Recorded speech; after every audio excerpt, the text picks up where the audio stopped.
so sad that I'm saying.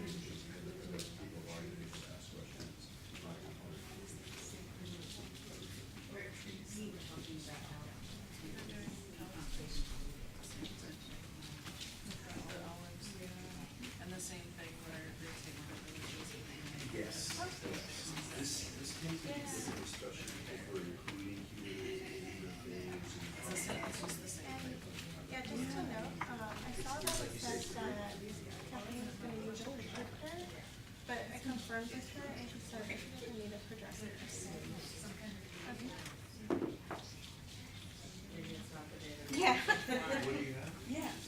Also, I didn't see your book. I feel like there's a certain. Okay. But I'll see you later. Thank you so much for helping me. Love it. Okay. I'll talk to you later. So this is either like the right text.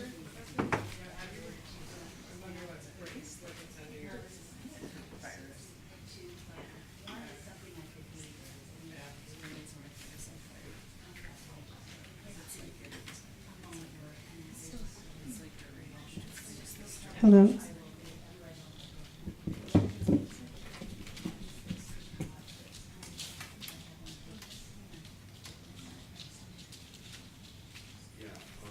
we can check it and see how the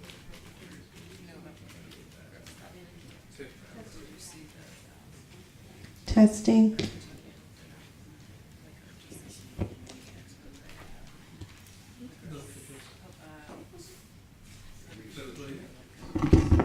Testing.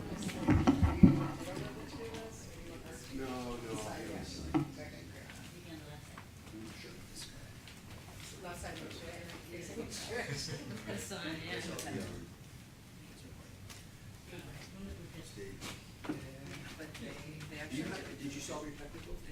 Oh, absolutely. So we can try it.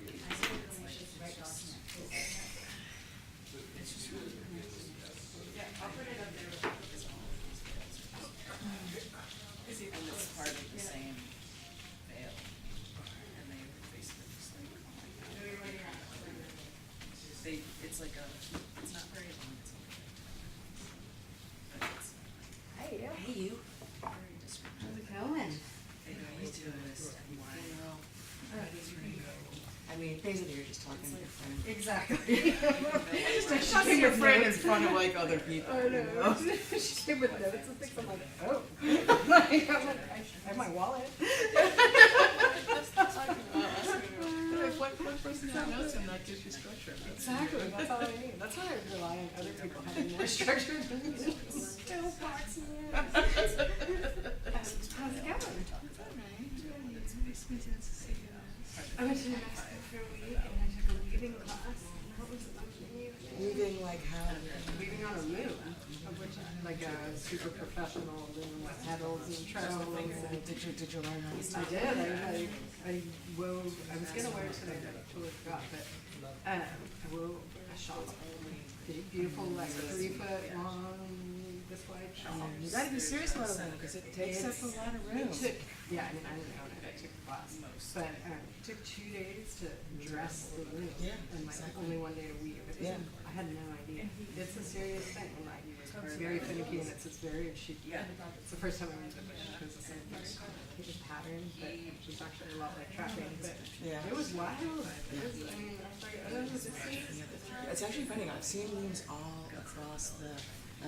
So in India, we went to like a super traditional like old school, you know, where like the children are pulling the things through the, whatever. And I had a citizenship there when I was pretty young, and his mother was a very famous neighbor, in like very old school. Like very traditional looms. No, she was in New Brunswick. But I'm just talking about like the different kinds of loom, and small looms. yeah, like I've used lap looms, and then she taught me how to use an ankle loom, which is like a tabletop loom. But this thing was like, it took us, this whole space, and it was huge. I mean, it's I had a lot of reservations. Yeah. I mean, and it's cool. I mean, I would love it's just like it's like distilling. Like I have a friend who's a master distiller, and she has these beautiful like Italian copper stills, but they take a lot of room. You gotta like. No, you took them in there. Yeah. So I was like, I need to get a room, and then I'm like, Yeah. I don't need a room. I know. That's what I was telling I do still want a spinning wheel because I really enjoy spinning, but like a room, like I mean that's a massive. No, It's not just something that folds up and goes under the couch. yeah,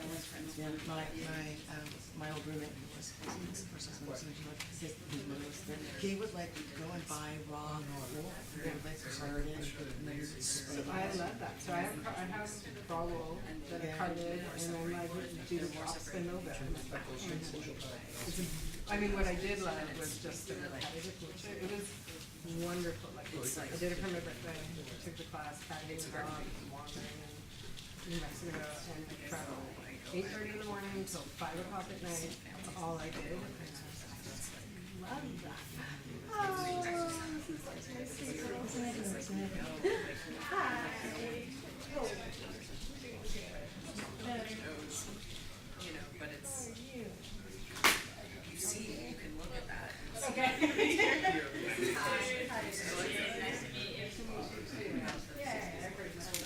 That's great.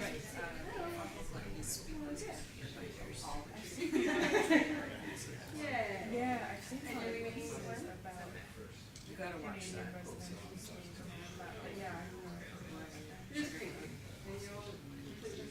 That's, yeah, that's like old history, but it's also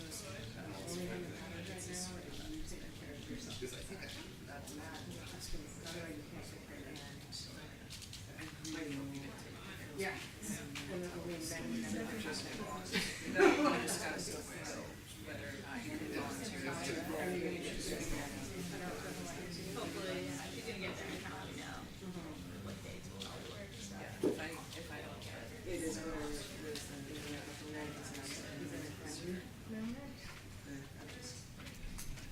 and we got into the dance. I don't know, some years, I've gotten to see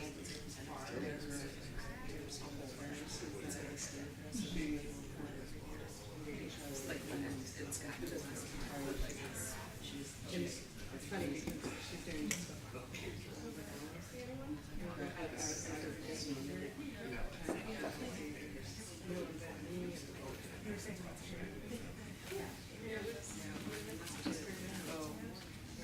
Yeah, just the Catholic. It's so, you're gonna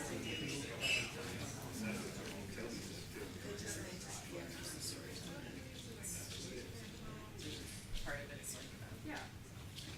You know, and, hi. I just wanted to introduce you to one of the most special people in my life. Special people. This is Lily. Lily is Eric. I really, yeah. Jade. All right, good to meet you. It's hard for me. Eric is the one of the so super hard. place. So we're gonna put this on, kind of put it around, it's easy for you to do it, and you're gonna sort of hook it. Does this go? Oh, this is Sometimes the earrings mess it up. Oh, no, this is gonna be tough. We can see whether we can get it. I can take my earrings off if I need You to. have the fun too. Just making it very, wait, I think you put it behind it where he is, so. We're gonna come around the back, and this is gonna hook over your ears. Okay. Done and done. There we go. So sometimes the earrings get clack and click and get annoying, but that makes it listen to it. And then you turn on this and it's fine. Okay. Yep. That's it. Can it be in my pocket? Yes. Wow, it's so professional, Eric. If you only knew.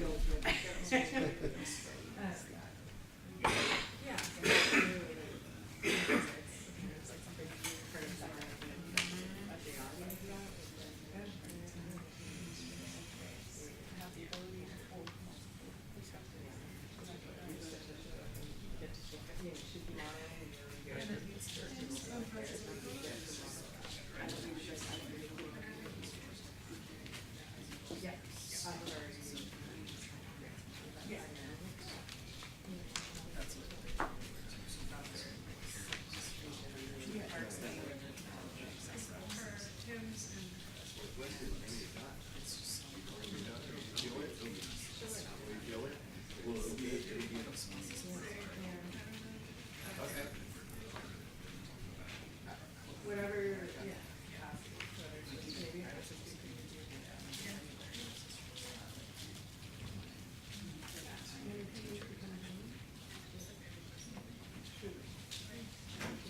You have all the suggestions, right or wrong. It's like so much. Yeah.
So we're not gonna start with, she's pretty simple, yeah, I'm still looking.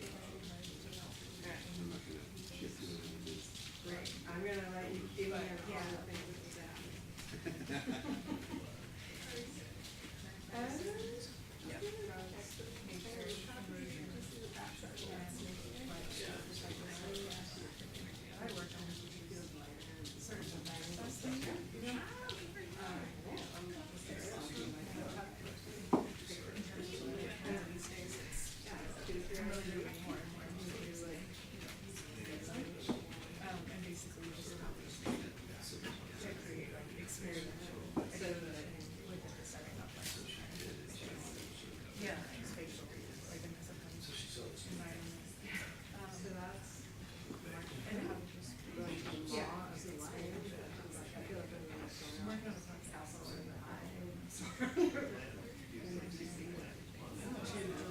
I'm serious.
Exactly what the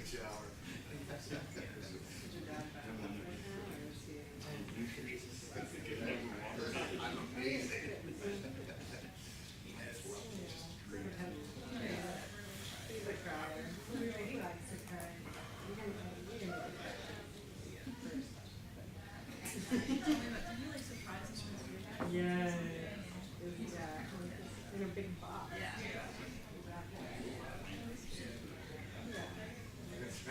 We've already started crying in our way.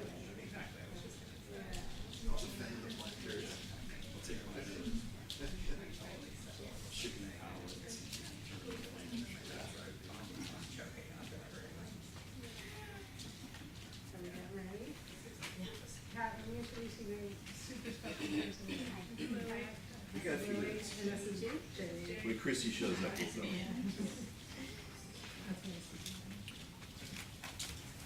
So we got this for you, not the weird one around your ears. I inflicted that on Megan. This is just a one clip on your.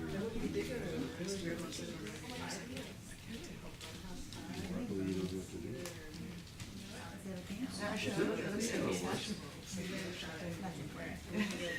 You can do a test. All right. Am I testing now? Yeah, why not? Does that work? Can you hear me? Testing, testing. How's that? Can you hear me? Yes? Hey, Amy. The other people I know here. Why not? Give it a show, give it a whirl. Can you hear me? Yeah. All right. I'm going to turn it off so we're ready. In case we have super secrets. Okay.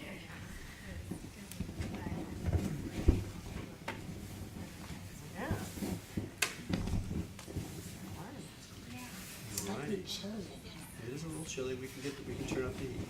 Go with Give it a shot. Thanks, Chrissy. Is it being zoomed too? Yeah.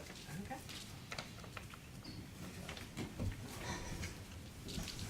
You're making me nervous that you have notes.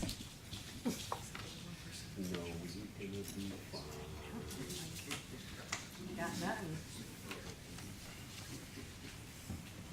Someone turned the heat to 90 degrees, so I'm not gonna go with that, but. Wow. I don't know who that person was, but they were cold.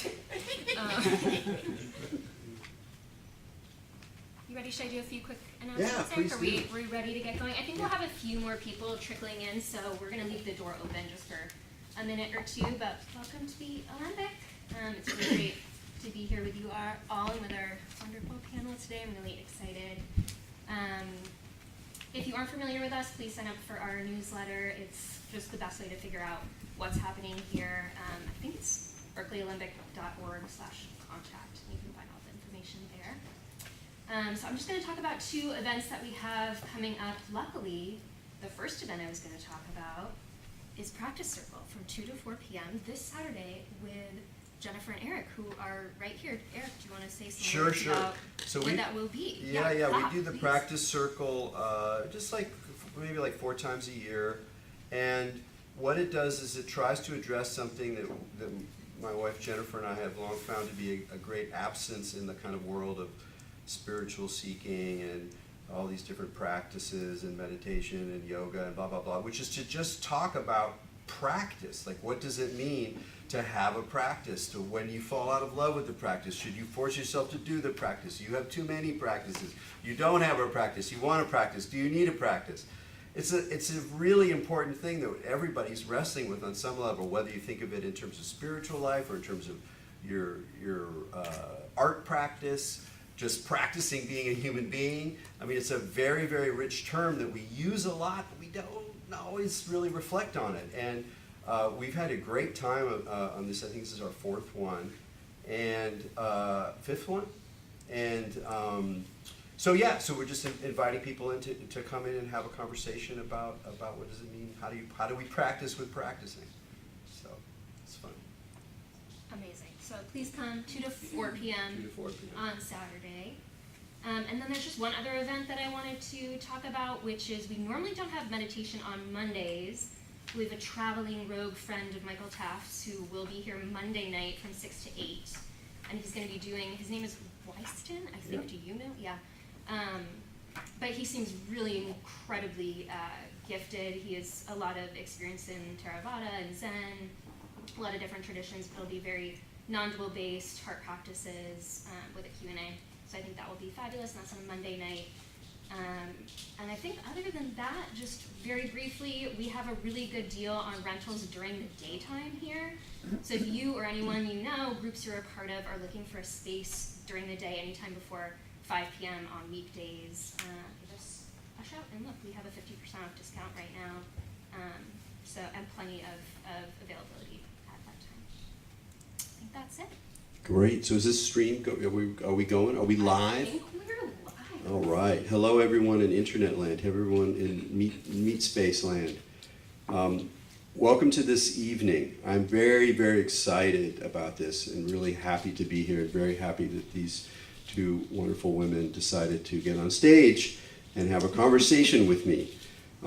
Just a little bit about where this came from. I've been fascinated with the more than human world, and particularly the implications of an animist worldview, where we start to grant the idea of life and agency and mind throughout the world, among plants, among animals, maybe even among stars. It's always been a fascination for me.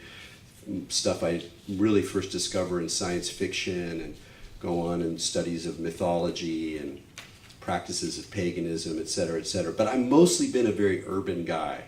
And so what I've done, and it kind of happened just naturally in my life, is that I wound up making all sorts of wonderful personal and intellectual connections with people who are much more deeply embedded in the natural world than I was necessarily on my day-to-day life. I'm not a plant guy.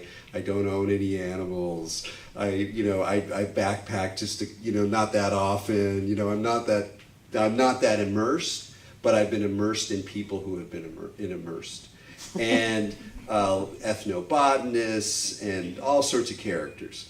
That particularly the psychedelic path has allowed me to introduce. And two of my favorites are here tonight, and I get to talk to them about this stuff. It's so great. And these are people I've known for a while, both personally and in a more formal teaching sense. They're both remarkable teachers, as well as deep experiences. On my far left here, we have Meghan Walla-Murphy, who does all manner of teaching, activism, engagement around the world, her own explorations, her own practices, but I would say her primary practice, is being a tracker.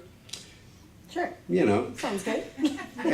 Animal tracking, but tracking as it becomes a larger metaphor for all sorts of relations and how we move through the world.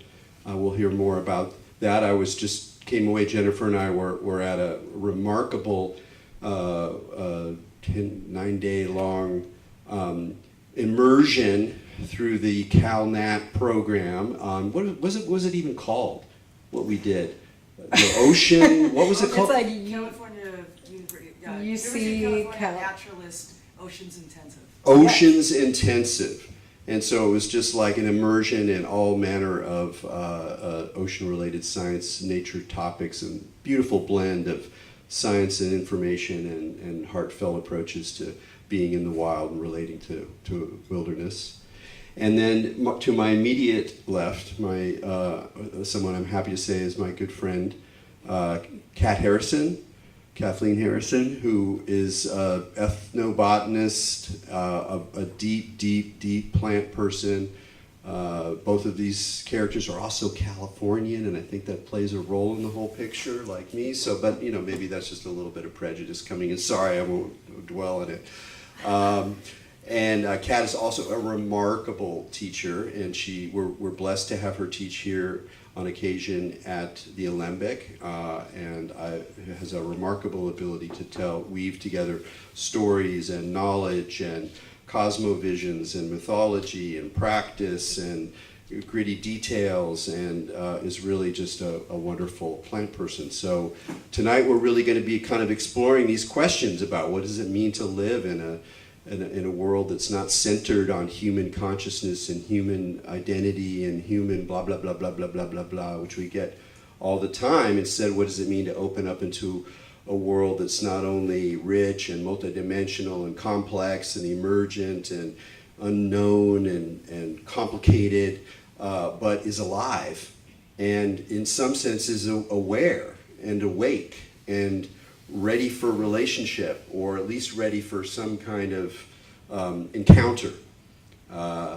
So with that said, I think one way I wanted to start out is to hear from both of you some story from probably your youth, maybe your, really youth, when you had some kind of experience out of doors in relation with animals, plants, whatever, that has really stayed with you, like something that you think of as maybe the beginning of a story or an event that you return to, or an encounter, something that really made a mark.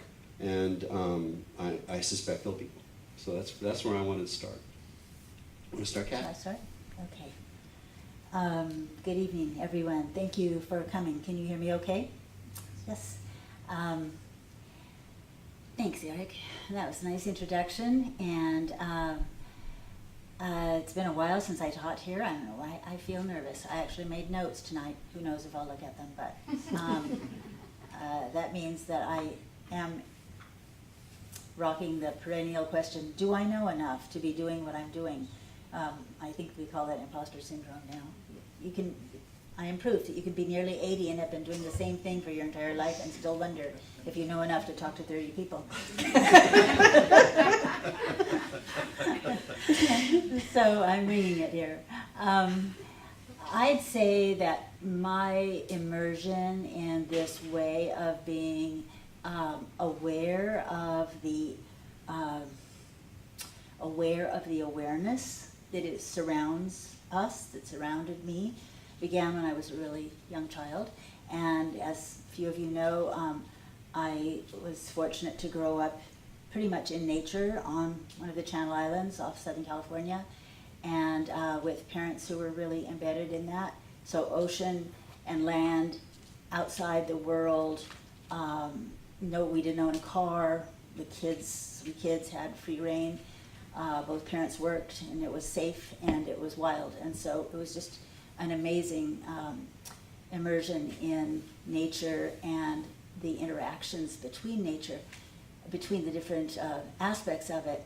And I do remember a number of specific kind of turning points when I was young. I don't know why, just like it sounds really poetic, but I just remember the smell and feel of the dirt on my feet. That is like a touchstone for me. There's a number of touchstones that I identify with memory of awareness in the past. And when we talk a little bit about technique later, that's one thing I might return to. But like, if there are moments in my life when I have found myself suddenly like ultra aware, then I don't know why, I just always had the instinct, like, remember exactly how this feels. This will be very useful to you. And then returning to that awareness, to that memory of awareness, is a way back, even in another place with totally different, life awareness around you. And so that feel and smell of the dirt on my bare feet, and similarly with the ocean and all that was alive in it, and that sense of then being less embodied because you're floating in a liquid that everything else is floating in. We had what are called the undersea gardens on the leeward side of Catalina Island, and the glass-bound boats. That was my family's, several generations of my family's work. And so I became really aware of that kind of sense that everything's flowing together, and that there are currents that are bigger than the immediate surroundings that come in from the outside, and everything responds to them in a kind of sort of cooperative way, but there are individuals too. I don't know, it's very amorphous, but I just remember having, okay, that's like, who are all these other beings here in the solution with me,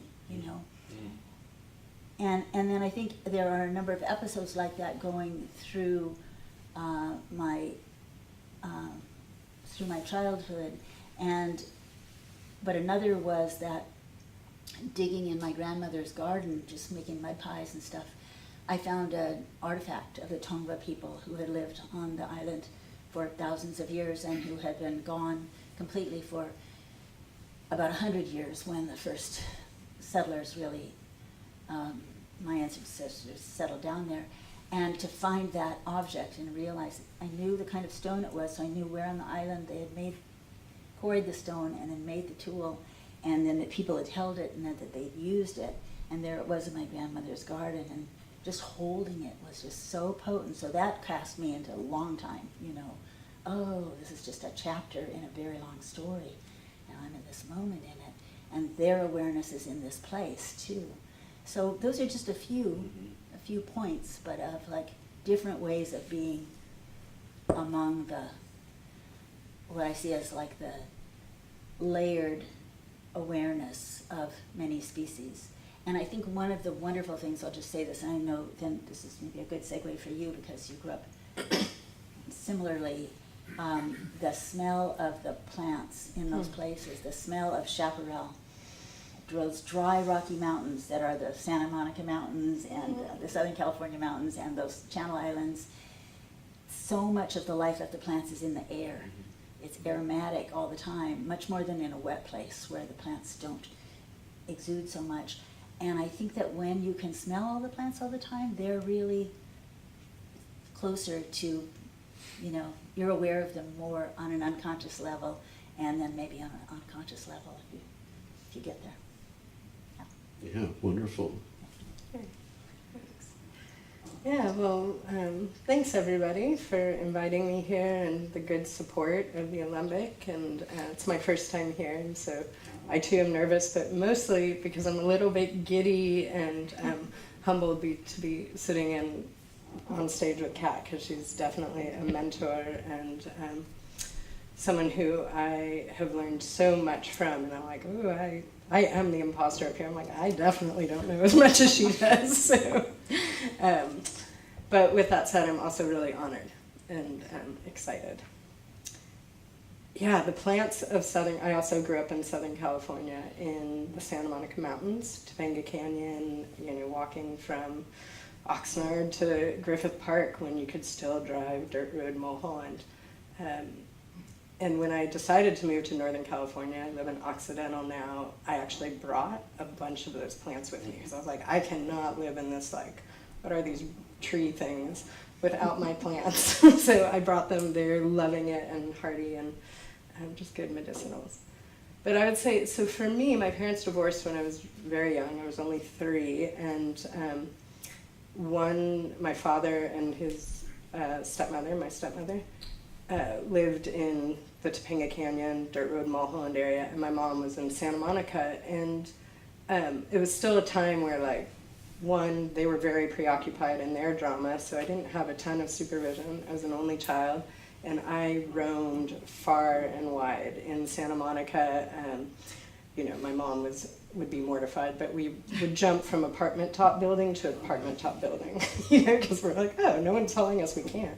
And we built tree houses in other people's trees. And it was a time of not a lot of supervision. And when I wasn't in Santa Monica doing those things, I was literally wandering in the chaparral of the Santa Monica Mountains. And what's so interesting is I walk there now and I'm like, oh, poison oak, oh, rattlesnake, oh, you know, all these hazards. But as a child, I had no idea. And my parents were from the south side of Chicago, so they had no idea, which is probably a blessing. But it was where I found a lot of solace. And then a few years later, my mom moved to Florida, and simultaneously my dad was diagnosed with cancer and was dying. And so whatever parental kind of normalcy that was expected, or that stability, did not exist. And my stability was found in the trees. Like, I would climb the oak trees. I didn't know it at the time, but there was a mulberry tree in our backyard where my dad lived, and I could actually perch on the top of that tree and see into the different neighbors' houses and look around.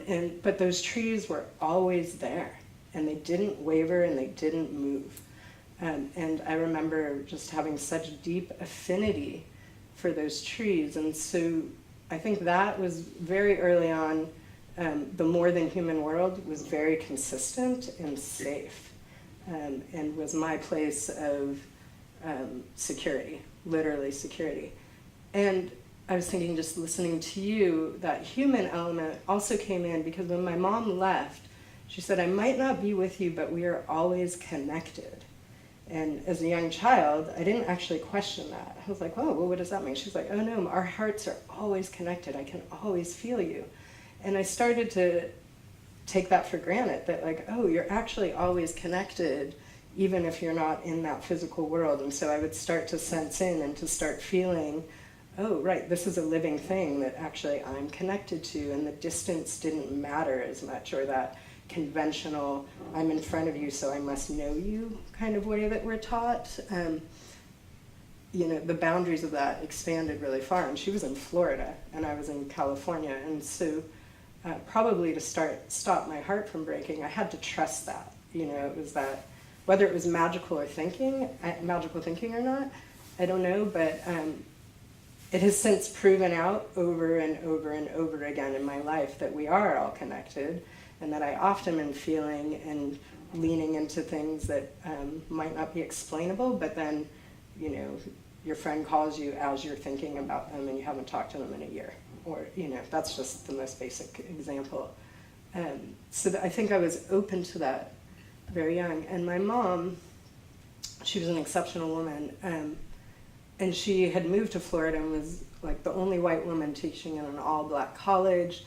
And there was this deep education and sense of history. She was also a physical anthropologist, so she taught me all about indigenous people. And very young, I had this education that I took for granted, that everybody understood that was going on in our social, cultural world, which then layered on relationships and all these different cultures that are coexisting at the same time, including her love for primates and monkeys and that relationship. And so it was these things very young that I just took for granted as being some kind of truth or reality. And I think I'm only the richer for it. At least I'm enjoying my life. So. Excellent. I love that. I'm not going to talk very much, but I do want to just pitch in here, because I too grew up in Southern California and have a really profound relationship to Chaparral. I was just down there the other day, and we climbed up Mount Cole, which is near Santee, and just the smell and just the familiarity, and it's transporting, and it's enchanting and very homey at the same time. The experience that came to mind was that I grew up in a kind of suburban area, Del Mar, kind of 60s, 70s development, and we'd walk home from school like first to third grade, and just walking on normal suburban sidewalks.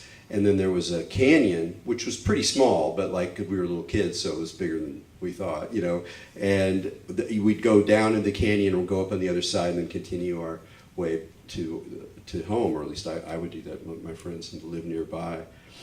And the two things I really recall about that experience that I wanted to add to this is, one, that it was really obvious to the little us, the little me, that this was a place for some kind of transformative, imaginative experience. So, for example, we read The Hobbit in school, which was pretty cool, very California, 1970s. And we'd go back, and then once we were down there, we were like, oh, wait, this is Mirkwood. Why not? So there was this sense that, and there were a number of different kinds of mythic worlds that we were in, that there was some way that was more accessible, even if it might be something we got from books or comic books or watching TV or illustrated things or pictures on the wall, all that kind of human stuff. There was something about that environment, a little slice of the wild, that invited the mythological imagination. And then the other thing was that after the rains, it was different. So here we go down. Oh, no, the path doesn't, oh wow, look at that whole chasm. And that was so extraordinary, that something so familiar that was just part of my way home would change so dramatically, especially for a little kid. And we'd have to clamber around, find our new way, and map our way through that environment. And this sense of like deep change, and especially the change in the ground, Not just that the leaves were changing or whatever, which of course doesn't happen quite as much as it does on the East Coast, but that the ground itself would change beneath our feet, something else you know as a Californian. So one of the things I picked up in what you were talking about, both your stories, is something about a quality of awareness as well as elements of emotion and the relationship there. And so kind of, I guess maybe the way I would point this now is like, there's sort of an idea, certainly in psychedelics, where you can have these big experiences where you suddenly see the interconnection of everything, and that this transformative experience, it is hoped, will then transform the way you are in the world or how you see things going forward. It is hoped. But there is something to be said for big experiences, unusual, extraordinary experiences occasioned by any manner of something or nothing or grace or compound or plant or story or emotional peak that offers a window into a different way of being and seeing in the more than other than human world that has lasting power. And so I wanted to ask both of you about big experiences that really shifted the plane, or maybe almost like those experiences you can't really come back from, that you've seen something and that's it. There's a shift in the overall perspective. So hopefully that will inspire something. Yes, let's see. I am thinking, should I go chronologically or?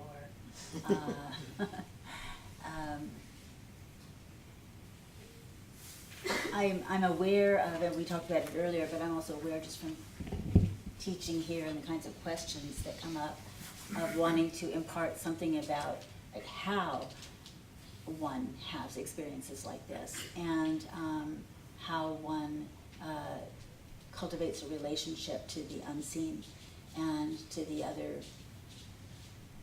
beings. And I think rather than just trying to say it over and over, I'm just going to clarify right now. This is not really quite working here, is it? I'll just hold it for a minute. That my sense of, if I'm summing up at this point, my sense of like what, is it okay if I kind of jump ahead? Yes. What is what we're calling tonight, at least, animism. I mean, even animism, it's these labels are so confining of such amorphous ideas and experiences, and they are also theories, and they come out of our observation of often other people's experience, not even our own. So, animism, meaning everything is animated and in relationship to everything else, some kind of communication or presence. How I think of it, the way the symbol words that I use for it, they're the most useful to me, is that every life form and many not apparent life forms like stones and places and bodies of water and things like that have an awareness. And awareness is kind of a field, sort of like the aromatic field around a sage plant, And so our awarenesses meet each other. That's what I began to work to tune into, is how to let my awareness, which I imagine as a larger area than my body, but not a huge area, but it meets the awareness of something else. And sometimes it does it without me seeing it or knowing it. And then I sense that. That's kind of what sensing something's here. I think partly growing up around dangers like rattlesnakes, poison oak, which you've written about, but rattlesnakes are more, the unexpected. If you grow up in rattlesnake country, you learn to have. It's not just an eye, it's not even just listening for the rattles, that means you're already, in danger, but it's just an awareness. And you can almost feel like a crackling in the air or something if there's a rattlesnake nearby. And so that is like danger. I found when I worked a number of times in the Amazon, danger and knowing that you're walking through a jungle trail where the vines look like snakes and the snakes look like vines, that you have to be like on 100% awareness all the time. And that awareness means you notice all kinds of things you'd miss otherwise. Wonderful things too. So then I was like, oh, fear is such a good teacher of the awareness of other presences, you know. So so now you know how I think of it as awareness. And so that, I would say that I had in my 40s, I on my second long trip back to the Amazon, Peruvian Amazon and Ecuadorian on that trip, that's when that late in my both career of living and of taking psychedelics and of being a plant person, I was already into my early 40s when I really completely got the interactive conversation that all of this is, between eras, between body forms, between ancestors, human and animal, between plants and all of their different dreams they're having, and how those dreams are dreaming on other dreams, and how those can affect us. And when we begin to read that, how overwhelming it can be, until you then learn to narrow your filter. It's kind of like the first day of going into kindergarten. Suddenly you're with a whole lot of 5-year-olds, and you don't know any of them, and it's just thrilling and overwhelming and kind of too much. And then you learn who you work with and like that. And so there were experiences where I was shown by an old woman I was working with, indigenous Peruvian woman. We were pressing plants, making herbarium specimens, doing botany. And she just was really tuned in to when plants are signaling you that they want your attention. That I had not tuned into before. And it was that, walking along a narrow trail with her, and her saying, because I do this thing of, you may do it, I've even done it here in Berkeley, you know, a garden city, I think, of Berkeley. But when you're walking along the residential streets, and everybody's got these wonderful gardens tumbling out over their little fences and all that, and you just touch a leaf once in a while, or you just stop and lean over and smell. You don't even break your conversation if you're walking with someone, or you're noticing. She said, they're noticing you, they just called you. So when something calls you and you're moved to just touch that leaf and feel it, then stop and pay attention. That's always a communication, stop and pay attention. And if you want to pay a deeper attention, then take a leaf, because I had just bent over to a log with all these plants just draped everywhere. And there was a plant with little tiny sort of succulent leaves on it, draped over a log. I don't know why I went over and touched that one. And then I stood up and I was like, oh. And she just like, carry on. It was just interesting that it was succulent. And then she said, no, it called to you, so ask it for a leaf and take that and put that on your forehead and on your temples right here. Just rub that little leaf a little bit. Step off the trail, because you don't want to get your thoughts combined with anyone else who's walked on this trail, human or animal. So step off the trail, snakes, and over there, and then tune in. Close your eyes and just tune in to why that plant just tapped you on the shoulder. And so then I did, and then I had a whole image appeared. It just arose. And this is where it gets tricky with communication with other species, I think, or with receiving communication, is that's what you want to be doing. They know more than we do. We should just receive communication most of the time. Don't tell them things, a lot of things. We're not ready for that. But receiving, you have to be really careful not to desire an outcome and put it there, you know. Mm-hmm. It's like a kind of very passive visualization where you allow something to arise and you don't shape it. It isn't connected to your desires. It's a kind of deep listening. It's often imagistic, but not necessarily. It might be some other form of message. And so I did, in that case, I had an image, I had a feeling of sadness, but not tragedy. There were tears. I told her that, and, you know, the plant was crying, and I told her that. And she interpreted it for me, and she said, then she just turned and she said, everything here is doing that, everything. And I have to say, I spent a few weeks there, and it was very busy after that, because then I was like, whoa, you know, that is a lot of leaves to be like you know, and they're all doing it to each other. And of course, I already knew, because I'd taken enough psychedelics, that we were just a really tiny little single species among all those other species. So that was one of my epiphanies. And then I have another epiphany that's kind of more outrageous, but maybe I'll save that for after. Okay. Oh, outrageous epiphanies.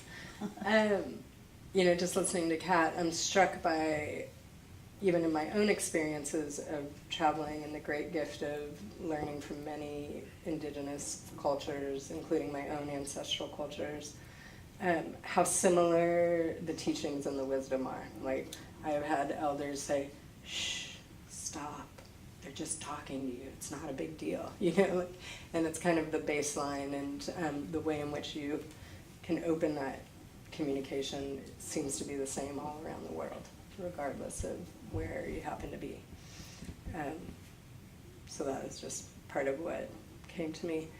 And also that question of animism and what is it and how does it fit in. And just quickly, I would say I often balk at like, people will be like, oh, are you an animist? And I'm like, ugh, because all of a sudden you're put into this box, right? And you're an animist and you have these certain things, and maybe that puts you as a pagan and you have these animist rituals. And yet all of the people who I have met and been able to learn from who are living in that realm would never call themselves that. You know, it's a baseline, and it's taken for granted, just the way gravity, we take, you know, gravity for granted, and yet none of us call ourselves gravitists, right? At least I have not met one yet. And so it's kind of, so for me, it is this assumption that I get to move and flow through this world that is alive. And one of my teachers, Cecilia Garcia, a Chumash medicine woman, she always thought part of the challenge of our mainstream culture is everyone is alone. Even if you are surrounded by humans 24/7, people are lonely because they have, a lot of modern humans have taken themselves out of the relationship that everything is alive around you, not just the humans are alive. And so I just want to throw that 2 cents into my interpretation of animism. And there's so many stories, similarly, of when that has become really apparent to me. But the one that is kind of feeling like it wants to be told or being asked to be told is when my life turned into a country western song. And, you know, I got divorced and I quit my job and my dog died and we sold our house and I bought a truck and I drove around the country for many years, and that's when I started going and learning from Bushmen in the southern Kalahari, and I got to spend a little bit of time in Bahia in Brazil and was in Mexico a lot, but also literally driving around the country and tracking animals in this very, very old school kind of arcane way. And I thought I was going to be like one of those like Edward Abbey, like solo, rugged individuals in the wild. And later I found out, you know, desert solitaire, he was in with his family and went to the bar every night. Like he wasn't so alone and rugged. And neither was like Thoreau on Walden Pond. Like, just to say that's a lot of false information back there. So, but anyway, that was like, I'm gonna go do that and be the hermit. So I did, and I moved to the Adirondacks in the winter, and I was in a cabin in the winter by myself, and turned out I was pretty lonely. It's cold, it's dark, it's lonely. But what I did do is I tracked every day for hours and hours a day in the snow by myself. And that was basically what I was doing on this kind of country western tour. And I tracked everywhere around the country and wherever I could get in the world. And so one day I get up and I pick up this deer trail, and I'm following these deer, and I'm like a good 2 hours on the trail, and I look across the hill and I see the deer, which is always a great boon when you get to see the animal you're tracking. Like, I live for that moment, like really I do. And so I see the deer, and she had not seen me yet, so I just dropped. because the animals will often, if you're human, they have a certain response to human shape, because often we're really harmful to them. Not always, but often. So if you change from that very upright human shape, it will change their behavior as well. So I just dropped, and when I dropped, it caught her attention. So she's probably now between me and the back wall. And there's this thing called a hobblebush that's kind of near me. And they don't really eat hobblebush. They're not a delicious food in the wintertime. But she's seeing me, and she doesn't quite know what I am, because all she saw was the movement. And so she starts to get really curious. And I'm seeing her walk towards me in this bush, and she walks maybe now to where the folding chairs are.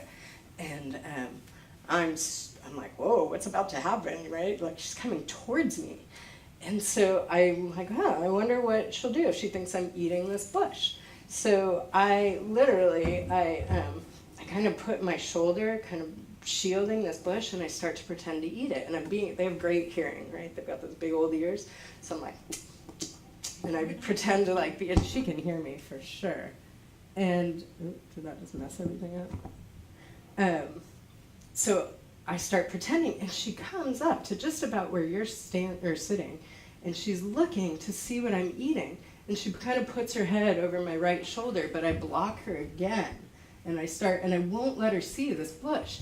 And she followed me, and we moved 360 degrees around this bush together so she could see, like, food is scarce. And she knows I'm human. Like, she can smell me. She's seeing everything. And so I get back to where we started, and I let her see. And I kid you not, she looked at me, like, square in the face, and she's like, we don't eat that.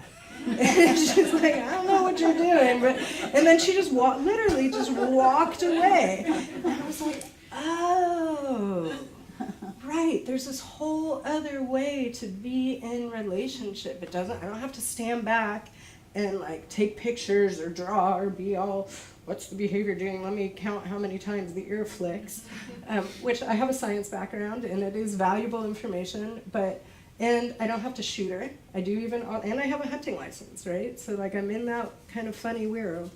And then there's like, oh, I can actually just play and be in relationship. And that just blew it wide open for me, that experience. And more often than not, if I am alone and I get quiet and I am open to the world that is around me, things come closer.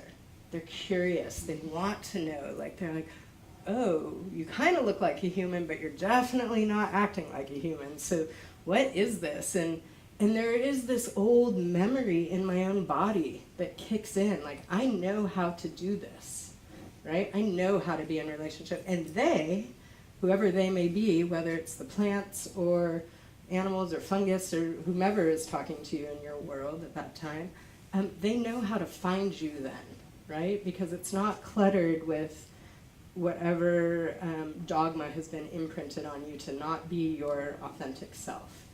And I mean, I have dozens and dozens of stories like that. And I think when I was a child, that was happening all the time, and I just didn't even question it or think about it, right? Because no one told me that wasn't, no one was paying attention to me because they were all caught up in their world. So, but we get kicked out of it by my degree and by books you read or the image of Edward Abbey or whatever it is. And it's remarkable out there, and it's happening everywhere. Like, I grew up in Los Angeles and parking lots. I taught in Compton and Watts. I've worked at Lake Merritt and in Oakland, and these relationships are happening everywhere all the time. And even walking into this place for the first time, I slowed down, and I did, and I was like, oh, what is alive around me? And sometimes, I'll practice. I'm like, I'll be in a bar somewhere, and I'm like, oh, right, this bar top is wood. This is a tree, right? And it's a long way from the tree, but it's still a tree. And so as far as the practice goes, and part of your question was, so my practice is, where is that point of connection for me to come back into what something is in its authentic self, right? Whether it's me or the person who's sitting next, the human who's sitting next to me, or the floor, right? So. Yeah, wonderful.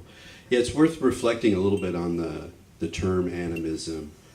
You know, we owe it to the 19th century, to, you know, dead white guys in the UK, and they have a problem, which is like, what do they, you know, as you know, colonialism's now all over the globe, and there's all this goods and lore and encounters that are coming back, experiences that are coming back. What do we do with all these people who seem, there's something like religion. It seems like other people have something like religion. Well, we got to categorize it.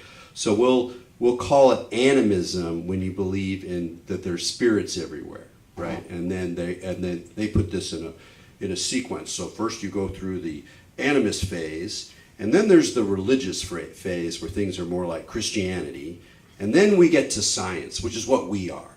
And so there's this like kind of ridiculous ordered progression. So for a long time, animism as a term was just like, leave it alone. It's just so freighted with like this problematic history. But over the last couple of decades, people, you know, in anthropology, using anthropology, outside of anthropology, inside indigenous communities, inside all sorts of communities, are kind of bringing it back in a way, but it still has that edge. Like, we're not really sure if this is quite the right term, but it's still a live term. It's worth engaging with for that reason. When I'm thinking about that series, one of the things that I would note about you two and about other people that I've known, I'm particularly thinking about a number of ethnobotanists that I know, some of whom you know, is the way in which there's this profound and really unusual relationship between the kind of modes of knowing and awareness that you were just describing, which are pretty out for most people in the modern West. Talking to plants, hearing messages, getting images in your head, you know, tuning in, you know, communicating with you know, wild animals in a totally playful way. It's just like, whoa, this is out. But you're also deeply committed to and conversant with the practices and analytic approaches and knowledge acquisition of science. And so I would love to hear you, I don't know, try to talk about the relationship, whether it's in your own mind, whether it's in your practice, how a commitment to scientific understanding, to botany, to, you know, ethology, all the sort of sciences that can support an ecological view, how that relates to the invitation for a larger view that has to leave some of that analytic stuff behind in order to come to fruition. You want to go? Yeah, please do. Yeah, I do, as I sort of implied earlier, wrestle a little bit with labeling and containing anything that uncontainable, but I do like to think that using, you know, animus, this animating the life enacting spirit in whatever it may be, is useful. It's useful for us in the moment, and it's good to know. We should know, if we're adopting that term into lives that didn't have it before, that it has some historical freight to it, so just as you just explained. And I think, before I give you, really answer your question, I am not conversant yet in the alternate terms that are being suggested by other white European intellectuals, like our friend Peter with the unpronounceable name. Will you say his name? Oh, man. Oh, no, you can't say it No, I either. can't say Okay, it either. dear Peter, professor of psychedelics at Exeter University. Sorry, we don't know how to say your name. That's so embarrassing.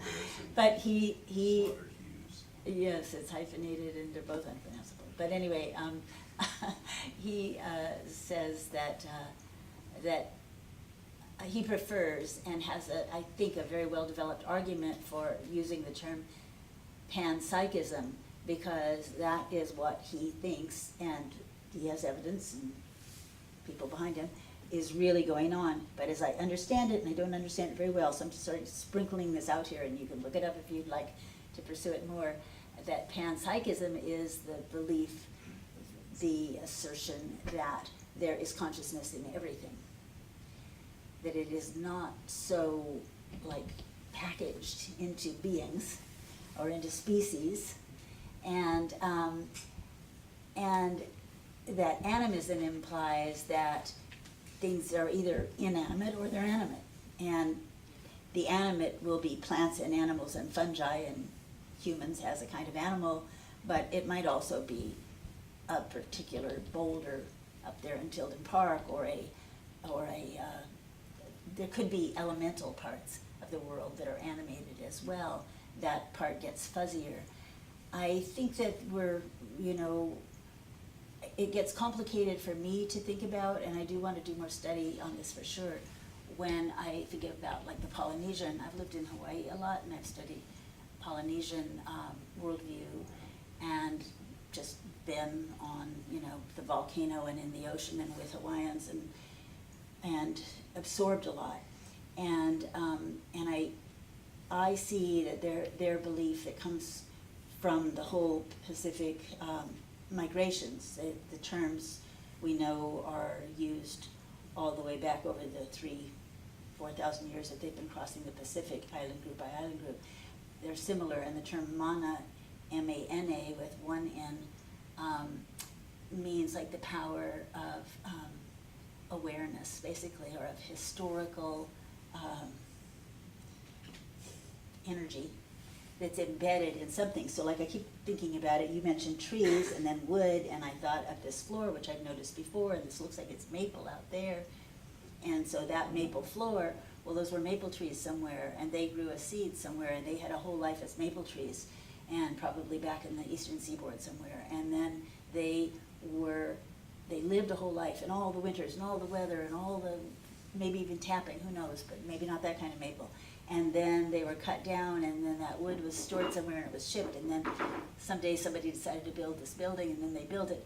All that history is in every floorboard in here, So like, is that animism? Is that is mana? Because that is the history of material that in this case once was living. Yeah.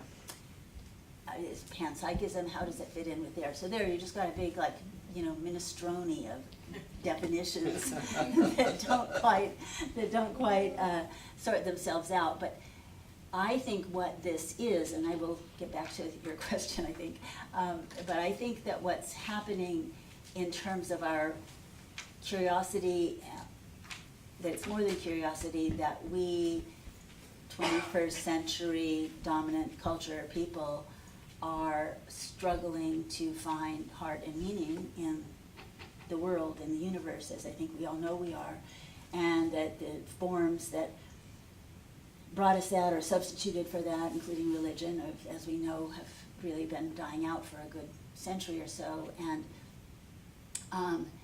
and many of us are informed by psychedelics, and that just like blew the definitions off, and yet this aliveness, this hunger for aliveness and for communication and for understanding where is our role as a speck in this cosmos, and how much of this cosmos is alive, what does that even mean? All that is like getting stronger. And we have been greatly influenced by the more open-minded awareness of indigenous people and our indigenous ancestors, whatever color, whatever culture, whatever traditions we come from. Those ancestors I think they are actually whispering more all the time. As I think, Dire Straits, the voices that were like, let's see what they do. They're now saying, let's see if we can poke them and see if we can wake them up and see if we can help ourselves remember that we are all working together, all these species, but all the people also to, to cherish life, to foster life, to not turn it all into a desert of meaninglessness, And so we're working with these terms because we are learning. We're in an early learning phase of what does it mean to be alive in a living universe. So that's why we're struggling with these terms. Mm-hmm. what worked for me, to address your question, I think, in terms of, let's see, it was about putting together bridging the science and the concrete and the spirit and the experience, is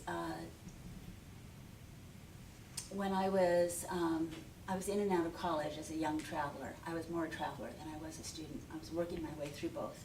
And I'd come back and do a semester or two of school every so often. And I just accumulated, as many itinerant students do, more art units than anything else. And so then I just kept getting more into art. And when I had to finish up all my science credits, I found a very old, I thought he was ancient. Now I realize he was not nearly as old as I am now, but he seemed ancient then.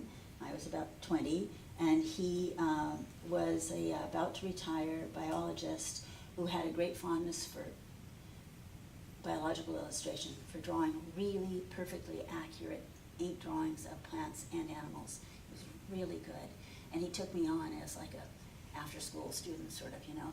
And I got my science units by studying with him, doing biological illustration, and mostly went into plants. And that taught me plant form and the observation of plant form and the function of those forms. Why is a leaf turned that way? What does a fringed leaf do as opposed to a smooth leaf? What, you know, why are some symmetrical and others are not? Like all these, what is the name of each of those features on the back of a leaf, you know? Beginning to get into plant families, and then I went and finished art school, and I kept traveling, and I hooked up with a couple of people who used Latin names, and that was the first time I thought, oh, okay, I'd already been traveling in Mexico and North Africa and all kinds of places and talked to people about their plants in their language, but I hadn't really put it together how important the naming was.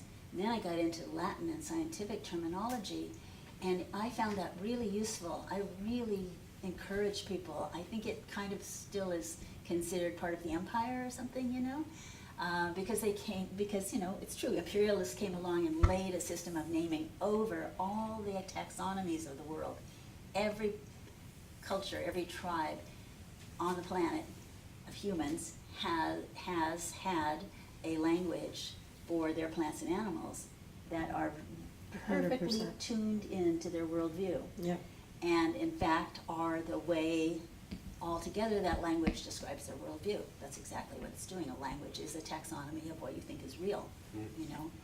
And so when I saw there's this whole Latin system, and it's hierarchical, but that's because it's talking about ancestors and relationships, families and cousins, and just like people do, and like you even do with animals.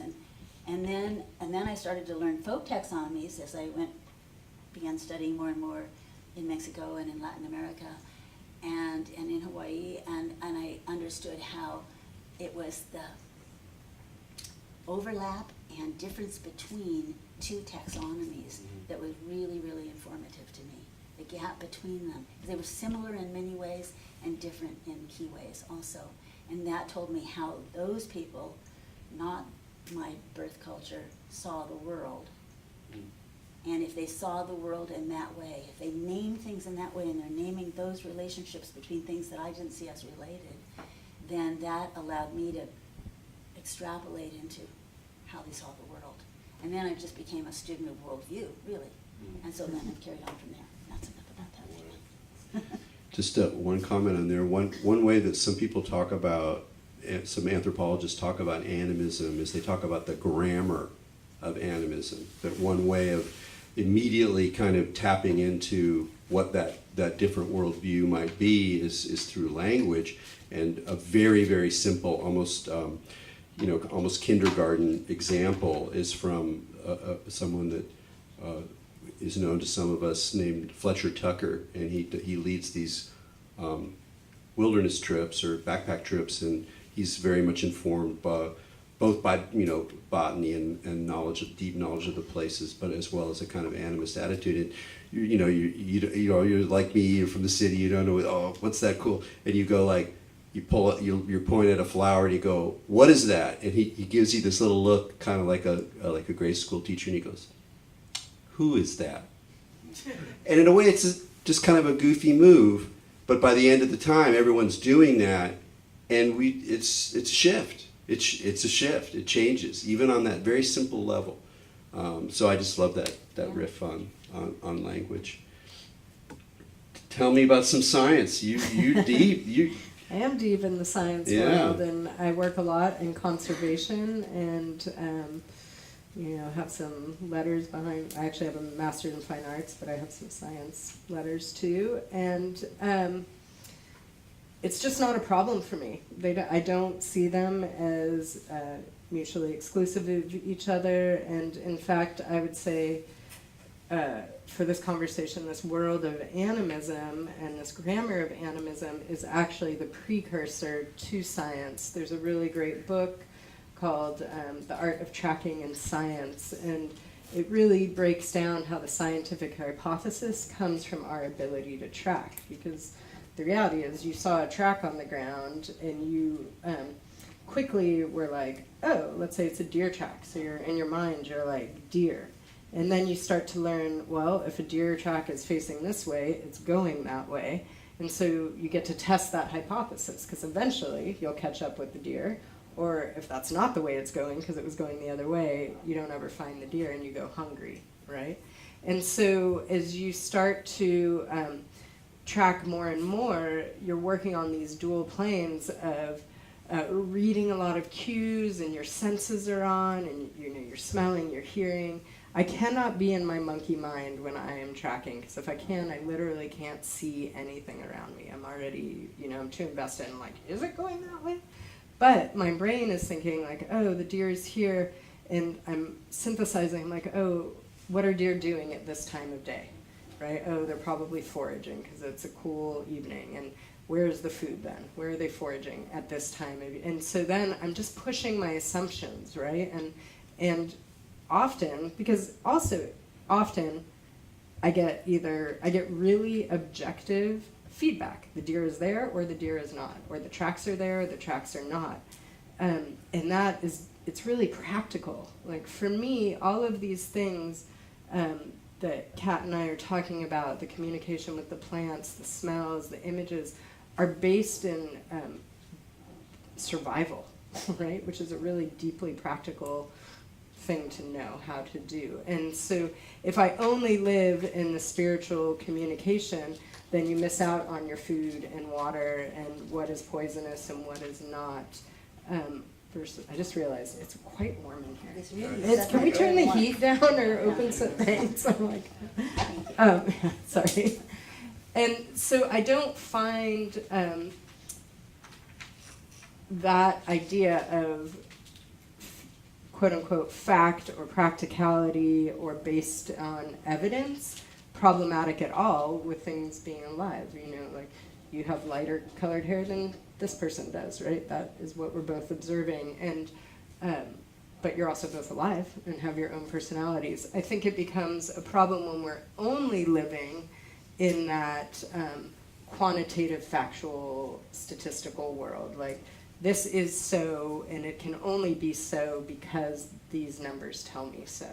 And what it does is it often, and I see science happening so much to my heartbreak, of things existing only in the quantitative level, and many young biologists, I'm adjunct faculty at our local college in Sonoma County, many young students, like, they're only living in the theoretical world right now. They're living in modeling and in computers and statistics and things like that. And field biology is going by the wayside really, really quickly with drones and, I was in an hour-and-a-half meeting today about eDNA, right? Like, you don't even need to know what that is. But it basically kicks people out of the field and puts them in a lab right now, even though it's all under biology.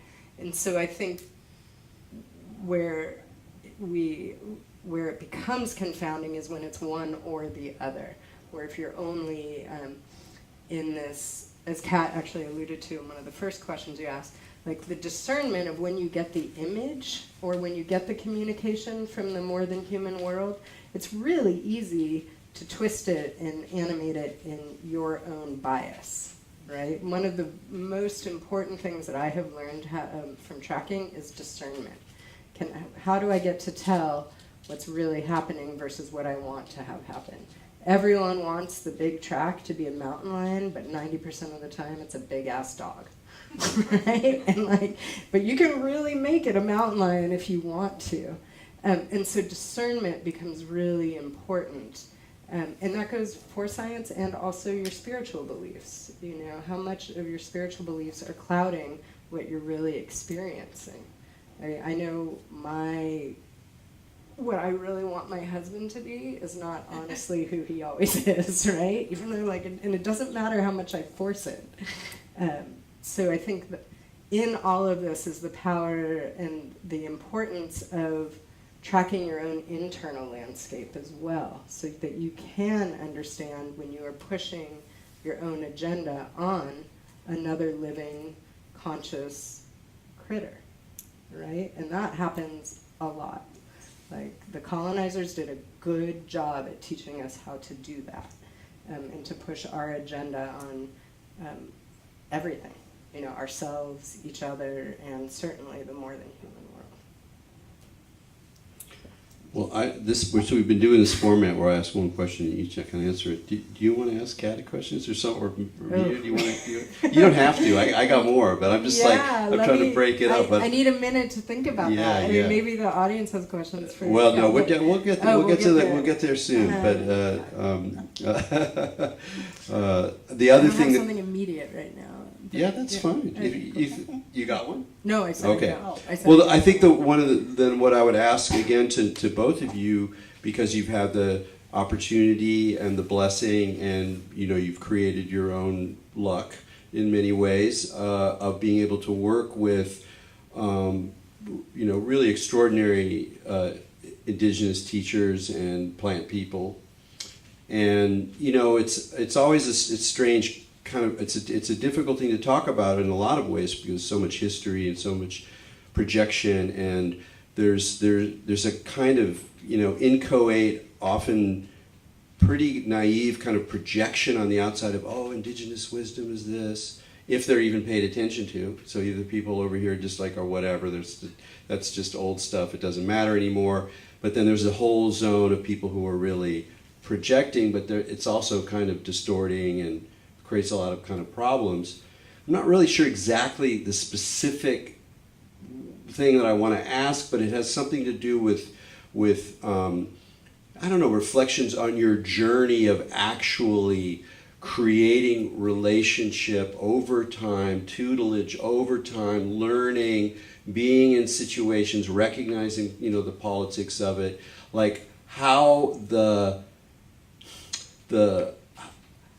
how the appeal or the power of indigenous cosmologies, how that has sort of refined itself through your long experience of working with actual people. That's what I'm really trying to say. Is there something incredibly attractive about those cosmologies to many of us? That's it, I want the world where we see it all, and then you're like, okay, what does this actually look like in today with all the brokenness and all the trauma and all of the difficulty, impossibility even in relationships, and yet there's still something so profound and deep about these cosmologies that are coming back, that are being articulated in new ways, in different ways for new circumstances. I know it's kind of a big, messy question, but I also know you're in a really unusual position to be able to reflect on that experience, both of you. I'm happy to. Oh, do you want to go ahead? No. Because there's just this one thing that perhaps had my dad not died when I was so young, it wouldn't have stuck with me. But the way that people who had an impression and then they go away, they kind of sticks in. So I was very young, and my dad just looked at me one day and he's like, Megan, we're all just bozos on the bus doing the best we can to get through this life. And I would apply that to the elders and medicine people and indigenous people that I have had the privilege of calling friends and family and working with, and they're bozos on the bus too, and they're finding themselves in this world right now where they've never been. Like this moment in history and this weirdness that we are experiencing, nobody knows what's going on. Really, I mean, like nobody knows. And so even with this belonging and sense of place and the complete awareness that they are supported by the more than human world, they're still like, we don't know. You know, I was out chatting with the Bushmen, and like, this is the longest human culture in one place on the planet, right? We're talking 150,000 plus years in the Kalahari, and we're out tracking, and we get on this track, and I'm like, I have no idea what it is, and they're looking at it, and I'm like, oh, and they all just collectively look at me, and they're like, you know, they don't know what's going on. And then we just moved on, and they didn't get hung up on that they didn't know what it was. And so I think that piece is just really important. Everybody's just trying to figure it out, and some people have more wisdom and have got it more together, and some people who are native are also really lost and, you know, completely harmful to other people too, right? There's no great leveler that makes one culture more together. And as I said, that colonizing feature that has happened to everyone. And I think one of the things for me when I was very young and, you know, learning about indigenous cultures from my mother, and then just by being in it and pursuing it and reading everything I could, I certainly had that idolization and exotification that can happen. And maybe you've even experienced it, like you have this teacher who you're like, oh, I love this teacher, and then inevitably that teacher's going to do something that makes you knock them off their pedestal, right? And then if you give grace, you give them grace that they're just another bozo. And so in working with so many different cultures, and I work a lot with Native American tribes right now and Bushmen, and I'm also working in Ireland and bringing that ancestral culture up. And I'm not bringing it up, I'm learning a lot about it and helping to uncover that information. You just see that all of that trauma has happened there too, and they have trauma responses, they have health, they have a legacy, and they're carrying it, and I think that just really helps to not, to honor and respect and not idolize. Because that's a slippery slope when you start to put somebody up on a pedestal. Mm-hmm. Wonderful. Now I'll just say one more thing, sorry, Kat, was that it's up to me to knock myself off a pedestal anyone chooses to put me on, right? And that's really has been a huge practice of my own. Like, it's easy to be like, you know, and so it's really important that I continue to knock myself off. Thanks. Yes, I too have been very close to really loved people. I'm part of a network of a Mazatec clan, a large extended family in Mexico. The elder, the patriarch of that family, died 2 years ago at the age of 98, and he was my good friend and teacher, and now I'm, you know, carrying on with the 3 generations, soon to be 4 generations beneath him, as they go through all the changes of the 21st century. And they're just one group, but they're the group that I have stuck with the longest and had the most, witnessed the most struggles as they meet the world, you know.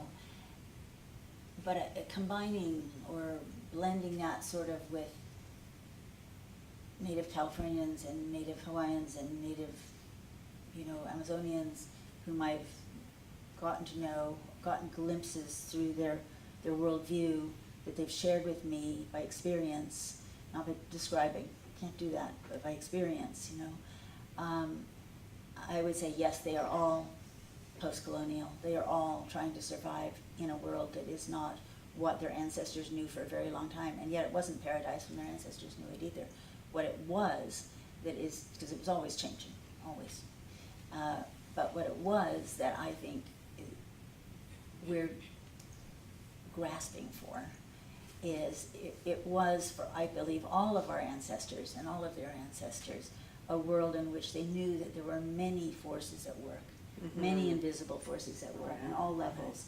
And you can't know them all, but to know that that's happening, that the mystery is like swirling under and through all that you do recognize, and there are other elements in any dynamic than the ones that we can name, that's where our pragmatism and our basically kind of materialism of the individual is really, it's really, that's what we've got to shed, you know. And we're not going to probably become in the next few hundred years, you know, cosmically connected with everyone. We're well into the path of individuation, but we are, some of us, many of us, I think, and if you're in this room, you're probably part of that, are trying to figure out, like, how do we let go of some of that? How do we stay connected and yet be embodied as individuals? That's a big, big mystery right there. And then remembering that there are other forces of place, of elements, of ancestors, of, for God's sake, luck, you know, whatever that is. God, I just use that term. Whatever that is, could be, we don't know, you know, the current resurgence of love in ancestral mythologies and storytelling in mythologies, because those are larger than human stories, and yet they're also archetypal, so they inform us. Well, I think it's a good thing that we are collectively, even in a culture in this dark and complicated moment that we're living in right now, storytelling like maniacs and gobbling them up, because we're looking for ways to understand what are all of these forces. Is there such a thing as destiny? I mean, I've talked to people who would never learn to read and who seem to know all kinds of stuff about what destiny is and isn't. And never absolute, always sketching it in. And it's, you know, an ever-flowing dynamic. And it just really, it really became visible to me in a way over a number of episodes by hanging out with people.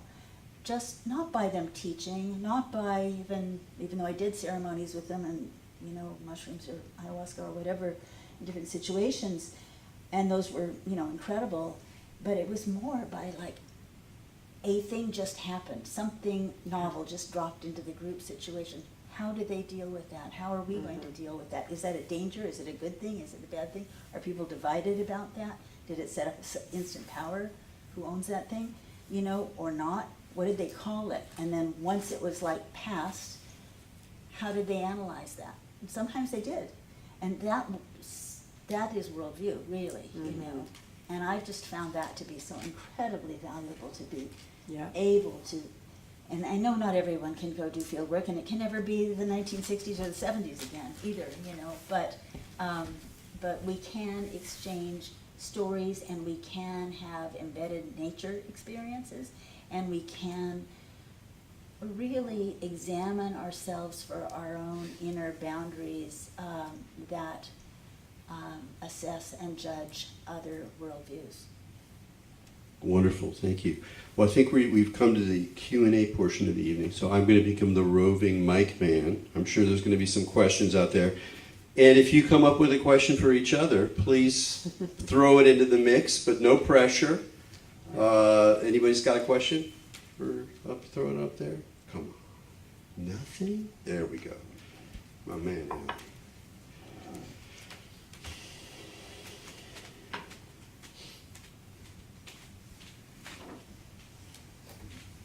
Well, so I'm interested in how you reanimate animism, I guess.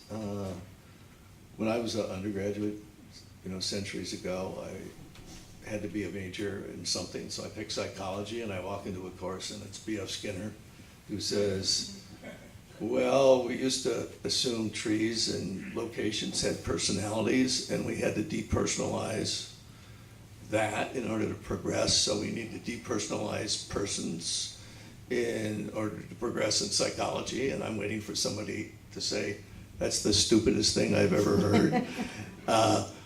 But, it should be something we know how to do, right? We could work that backwards. you were talking about it with your husband, you have this model of a personality that's mostly right, and it's a packet of information and feelings and awareness that tells you something. And it's equally valid about a plant. It has our construct of personality is a useful vehicle for understanding things. So and you've been talking about it, but I'd like to hit it as hard as you can. So how do we push back to repersonalize the environment in its various persons? And we should know how to do it. We did it for a couple 100,000 years. It can't be an alien way to think about things. So any further tips or pointers? Mm-hmm.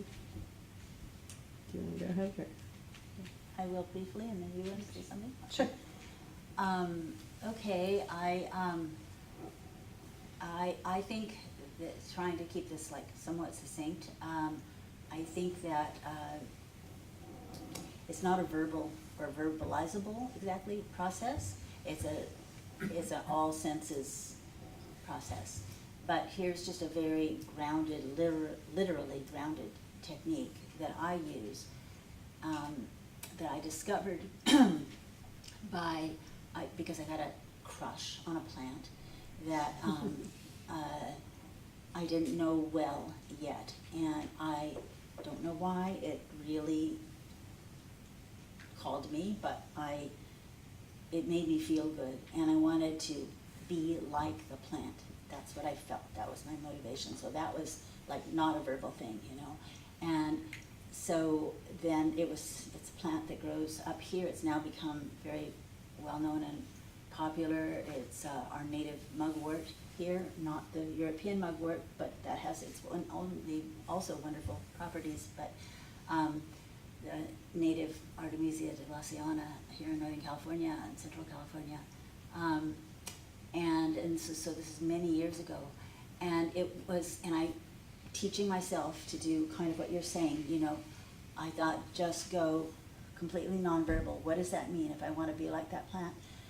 I better go find where that plant seems the happiest of any of them that I've seen out in the wild on some trail somewhere, and sit down on the ground and be really quiet and feel the soil that plant lives in, and hear the birds that plant listens to, and hear the sound of water not too far away, and feel the air over a couple of hours. Just be in the aura of the awareness of that plant without any other projections and without any other shoulds or names or desires or anything else, just being. And so empty, and I was literally like up against it, so it's touching me, and I'm on that hard, like late summer earth, and I got so infused by the awareness of that plant that it became, it is absolutely my favorite non-psychedelic plant. I mean, I have other plants. It's one of my very favorite plants, no matter what. But also, I learned then what it did to feel like that plant, and what it did to me.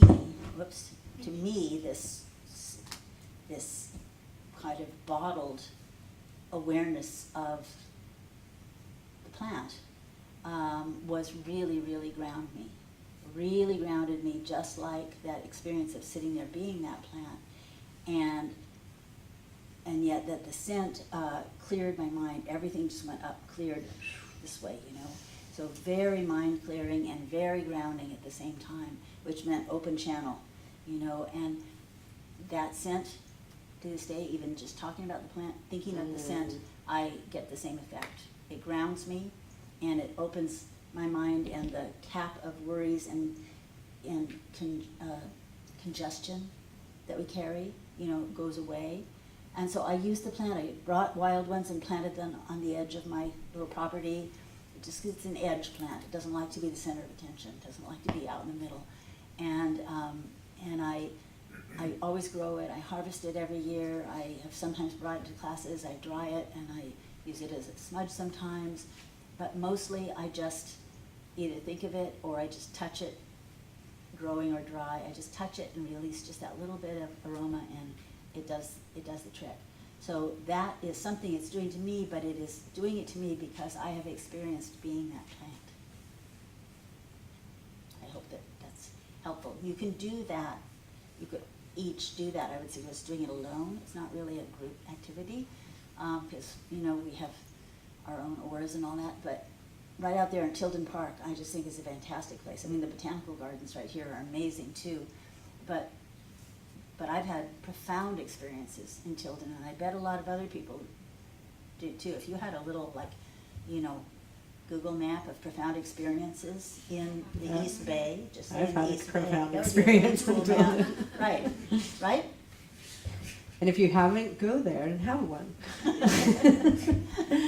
Okay. Yeah, I too love mugwort, and she's definitely an incredible entry plant into re-enlivening your relationship.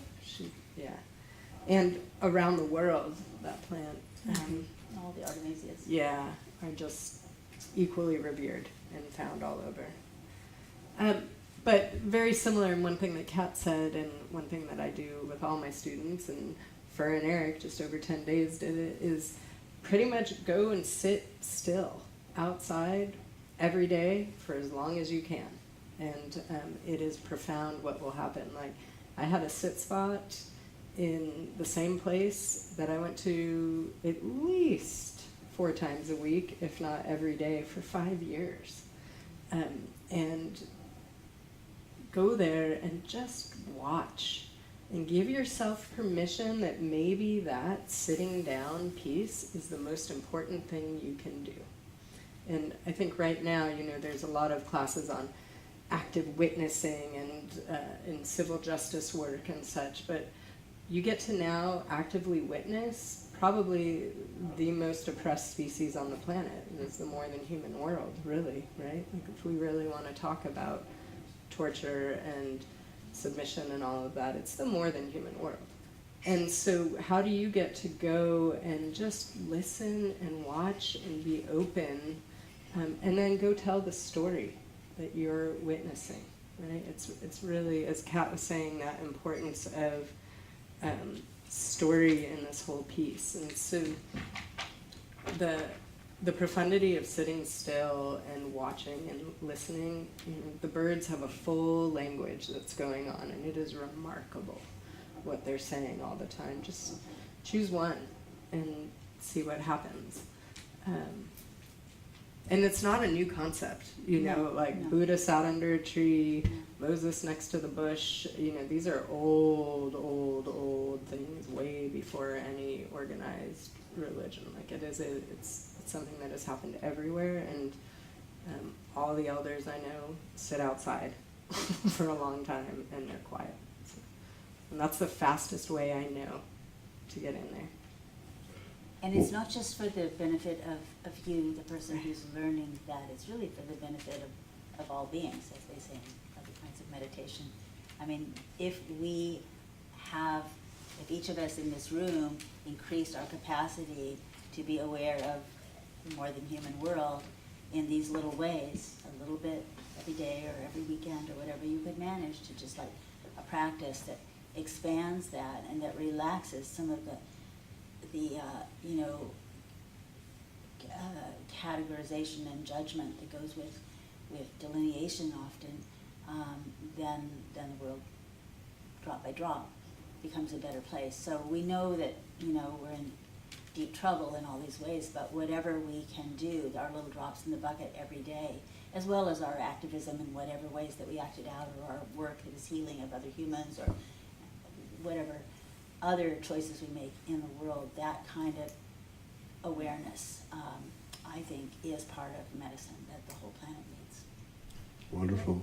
I'll just tell one other thing, is if you go out there and you're sitting and you have no idea what's going on, don't worry about it. Mm-hmm. Just watch. Yeah. Like, give yourself permission to not know. Don't worry about if you know any of the plants or any of the birds. You will start to know. It's remarkable. Like, trust yourself. Give yourself permission to learn again. It's like being in kindergarten again. It's so fun. I mean, I'm deep in this, and every day I'm astounded. Like, I just saw a mushroom that I've seen every time, but all of a sudden, because we had 3 inches of rain yesterday, it's showing up in this new way, and I'm like, wow, what are you doing? You know, just allow yourself to be amazed. You know, it's not all fucked up there, people. There's a story that where it's like, it's all dying, it's all fucked. It's not. It's alive. It's doing its thing. It's figuring it out a lot faster than we as Western humans are. Great, another question?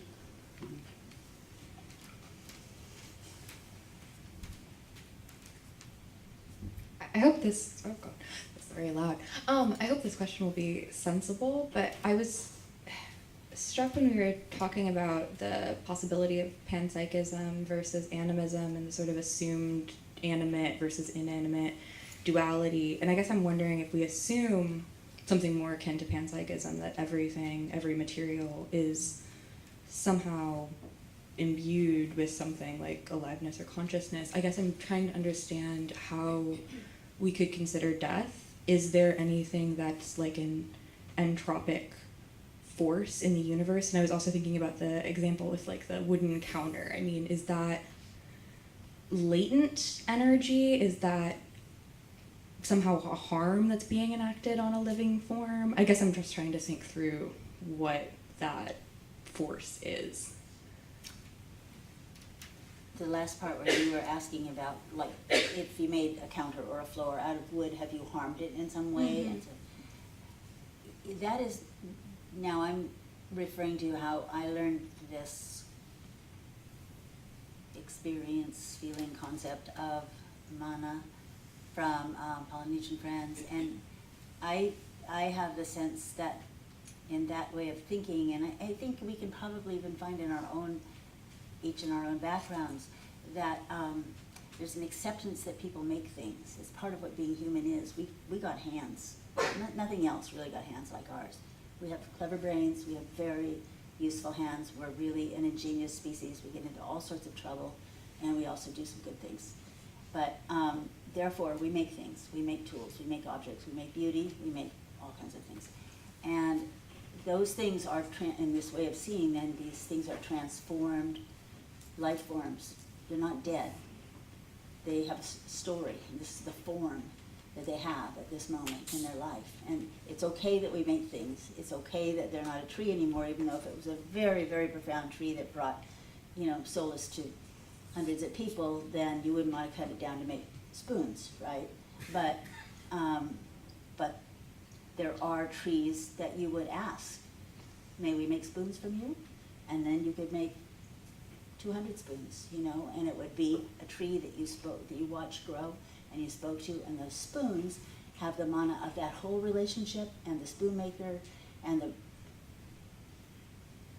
the cook that got the spoon, and all the porridges she made with that spoon, and all that until that spoon came into your hands, So that's the mana, is like the story of the passing of energy through various forms in the same substance. Not a bad thing, just how it is, kind of, Does that kind of answer that part of the question? It's a really big question. There's ancestors. We haven't really talked about ancestors, but there's a lot. It's a big, big topic, but there's ancestors through this way of seeing the world, too. All right, Joe. Is that okay? Yeah, Get that answer? I think that was great. I don't have anything to add there. One thing I noticed, I know there's no perfect culture in the world, whatever perfect would mean anyway. But one thing I was impressed by Japan when I traveled there in Honshu was that, you have this culture that's very urban, or has a lot of urbanity. Tokyo is one of the biggest cities in the world. And, a lot of technology, of course. Japan's always been affiliated since the post-war era with technology. But the Shinto religion is still strong. And, they believe that the trees all have kami. And to this day, the mahogany can't be harvested without direct permission from the emperor, and who's the chief priest of the Shinto religion.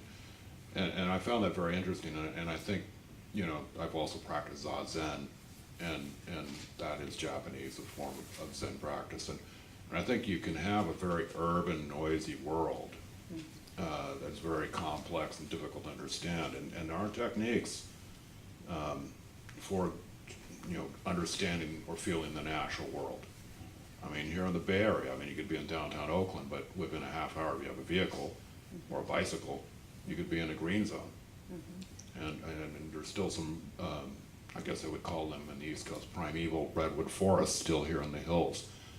So I think it's kind of our job as alienated Westerners maybe to try to find what our techniques are to try to dial in, because we're kind of under so much pressure not to do it naturally, because you always have to be paying attention to bills, and even now it's worse than it's ever been, because I'm looking at email at work and then another email will pop up and I'm constantly having distractions and my cell phone will go off and I have to pay attention to that, and I just have to turn it off, turn it over, like not now, you know, I cannot have the buzz. So I like what you were saying about touching the plant or just sitting, and you get this sense of the natural world or the non-human consciousness, because I think it's real. But I think we live in such a noisy place that sometimes you have to consciously seek that engagement. Thank you.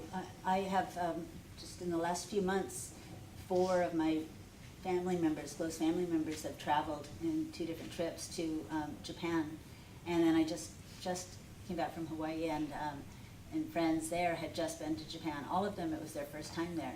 And everybody said something similar to what you said. It's just like, wow, how do they manage to have cities, maybe not Tokyo, that's so big and so intense, but from Kyoto on down through the other cities that have like, kind of like the tiniest, stillest sanctuaries of space and nature communication woven right through their daily life and their town life and everything else, so that it's nearby, you don't forget it, it's touchable, it's, you know, easily sensed. And everyone said, you should really go there to see how that very thing, how they do that, you know. And I know they have a very strong sense of this thing that Polynesians call mana, the life, the experience of relationships that lives in an object or in a surface, you know, in materials. Thank you. I would say I actually have a degree in Japanese history and spent time there and everything. How old are you? Shh, I'm older than you. I just look. I've had Botox. But I too was struck by that place and that integration that you're talking about and the quiet that you're talking about. And one of the things why I pursued that when I was in school was I was so struck by the non-duality of Asian culture, which also shows up in all these indigenous cultures, that there's no problem with being in a city and still everything being alive, or that you can be in relationship with nature and still be in a city. Like, one of the things that I appreciated was that you know, opposites coexist and no one questions that, versus here we have this, it's this or it's this. And what I have found in Japan and other places is it can be both. And part of for the last maybe 5 years is yes and we can continue to have that. And I think that is, yes, we can have science and everything can be alive and be in relationship. Yes, you can cut a tree down and still be in good stead and in right relationship with that tree. And they don't necessarily oppose each other. And I think that is part of what's existing there. And the other thing is the aesthetic. Like, indigenous cultures, when they are making things, it is done in reverence and beauty. Like, to craft something is done in beauty because you are cutting a tree down. You do live in this place. Like, I was struck in Japan, the manholes are beautiful. Every manhole for each like neighborhood is specific to that neighborhood, and they're like hand carved and printed, and you're like, wow, this is a manhole to the sewer. So I think there's that aesthetic piece that is also interwoven that we haven't really spoken about, but is equally important in honoring how we get in this world. Okay, a question over here.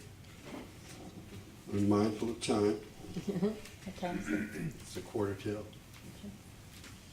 You gonna tell your story? I don't know.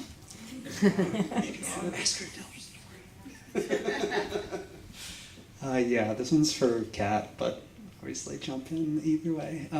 So in a past life, I worked on a kava farm in the Big Island, and one of the things that really struck me about Farm, is that what you said? a kava farm, yeah, on near Pauilo. And one of the things that really struck me about the Big Island is that it's, because it's a volcanic island, it's one of the few places that geologic time is on a human time scale. And so the island macroscopically is kind of this living, breathing place in a very literal way. There are places that existed when I lived there that, when I've been back more recently, don't exist anymore. And I was lucky enough to see Mauna Loa go a couple of years ago. But my question is, I'm just wondering if you can comment on how you consider animism with the land and the island as a whole, more on a macroscopic level than on kind of like the individual parts, but on the wholeness of the island, if that makes sense. If I could comment on how... like what your relationship is with the land of the island, and how you see relationship with animism with the island. Yeah. Well, thanks for the question. I don't know if anyone who hasn't, gotten beyond the tourist edges or embedded themselves in a really pretty brand new volcanic island can quite get that, but I can try to describe how I experience it. I mean, Terrence, my former partner, and I went there in 1975, and we had just gotten together, and it was just like, the energy was so incredible. It was so alive and raw and so like exactly what the popular deity, in those days it wasn't cartoons and the world didn't know about it, it was Hawaiians who knew about her, but Pele, the deity of fire who had come with the Tahitians and the Marquesans, the people who came. The Marquesans were the first wave, the Tahitians secondly, who settled Hawaii like 1,500 years before, and they brought their deities, and they had, and the deity of fire, she had existed in other places, but she bloomed when she got to Hawaii, and she became the dominant deity, although as my Hawaiian friends, they don't use the word deity, and a woman I taught with for a while, she said she didn't like the word deity in us talking about, or even them talking about these mythic, vastly larger than our scale beings that make everything happen. They called them all ancestors. And so Pele is an ancestor, but she's also the goddess of fire. She has many, many forms. All the gods and plants and animals there have many, many body forms. They can take multiple forms. Talk about animism, every entity, every energetic entity that is named has at least 3 forms, plant, animal, and elemental. And they take those simultaneously or at different times in different parts of the island. Sometimes they have 3 or 4 or 5. Pele has many, many. And she causes the fire to push the magma up and erupt into lava and make the islands. And the Big Island is the newest of all the Hawaiian islands. It's only a million and a half at the most years old, and Mauna Loa is.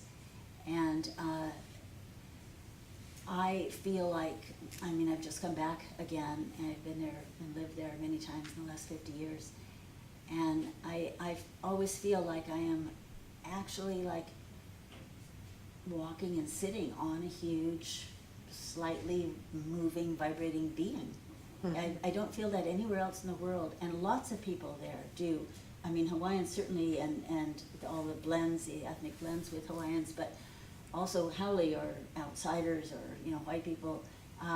Often it's not just like mimicking; it's actually a sense like she's in a mood. She's calm. Oh, she's taking this form. Oh, she's throwing her love out here. You can just feel it. Oh, wow, watch out. She is prickly. It's like, and this is the island force itself. It's a 14,000 above sea level. Mauna Loa is a 14,000 feet above sea level, 30,000 feet below sea level, the most massive mountain on Earth, the most living, erupting volcano on Earth. And it is, if you can go there and find yourself off the grid and settle down and maybe get high and sink into that and let yourself stay in that state for some hours, it is a really good experience for, there's something you could do, a learning vacation. For learning, what does it mean, to be tiny and walk in the fur of a gorgeous creature that's, nearly 50,000 feet above the surface of the earth and alive and breathing at every single moment. And you can go to where she's breathing and where she's pouring the lava out, and you can see all the little plants that have evolved to live as close as they could to the lava, to the center, to the right on the walls of the caldera, nowhere else, because they just want to be so close to that. They can deal with the sulfur, they can deal with the heat, they can deal with the extremes in temperature and all this kind of stuff. And some of them make berries, and those berries then are like holy berries, it's just layers and layers and layers of meaning and gifts and relationship. And they're all told in the tales. Fortunately, a lot of Hawaiians learned, missionaries gave them an alphabet early on in the colonization, so that was in the late 1700s, early 1800s. And and many Hawaiians took to literacy quite readily, and they wrote out their ancient stories in Hawaiian. And then those were set aside, and everybody converted to Christianity of different sorts, and the stories in Hawaiian were set aside. But back in the 1970s, with cultural revitalization and the breath of life coming back into the Hawaiian language, they dug these out and translated them into English, and so now they're published in Hawaiian and English again. And you can read these old stories of how people described the world they lived in several hundred years ago, before they were so deeply affected by, the rest of the world coming in. And it is a wonderful way to observe in poetry a worldview about a very, very vibrant place. And I have to say, taking a psychedelic on that land high up in the forest, or quietly down by the sea, or whatever, is also a really nice experience. I true that. All right, this will be Different our last question here. Thank you. Speaking of psychedelics, I would love to get your perspective on, what do you think of this growing popularity of plant medicine, and particularly psychedelics? And the reason I ask is because I struggle a little bit with that question. As someone who has felt tremendous growth from plant medicine and ayahuasca and mushrooms, I want everybody to try it. But at the same time, I know that there's also shortages and a capitalism and a darkness that comes with, the crazy trendiness of it all. It seems from both of your experiences in childhood that it's like not even a necessary step to grow consciousness and that development with that relationship with nature. But yeah, just curious if you have a perspective on, how maybe that should be gifted to humanity. Like before, only the guides and the shamans would take it and not the whole tribe, but now it's like available to everyone. What do you think? That's a If big you don't, I was question. going to say, if that's a bit much at this, we got a few minutes left. You could also veer it into your story. You want me to read this story? And I say that not because it is a very valid question, It's but a it's great also question. it's It's a also really a good long question. And story. we've talked about it a lot. And I am, and I can say this, I am going to schedule soon some more classes here, and that is one thing I'd like to talk about. But also, I do feel that, the cat is out of the bag, and the plants and whatever they're representing, the plants and the fungi that shift consciousness in that way, are that they have a certain amount of, either they have a certain amount of agency or the ancestors are nudging them and making it seem like they have agency, something like that. But they're doing some work here, and it looks chaotic, and sometimes it gets way out of whack, and humans get all distorted about power and identity, and, you know, don't use their truest selves to cut their path with these entities, these ways of being aware. But I didn't always feel as confident as I do now that whatever this sort of semi-chaotic era that we're in with, I'm not talking about the business level and the research level, I mean, that's going on, and it's part of the same, I think of it as kind of a fomenting chaos, but the, you know, the vast sweep of the underground and all the different ways that's going and changing all the time, I think it's essential. I know I'm not being very clear because I'd have to go into it in more detail, but I just think that it's essential that they're here, and that this is, in the long run, when we look back another 100 or 200 years from now, it's going to look like, phew, at least the psychedelics got out there, for better or for worse at the moment, and to the loss of some beautiful traditions or the pollution of them, but they did this thing that opened up some portals and opened up people to other ways of thinking, and those other ways of thinking were part of the medicine that made it not all fall apart. Yeah.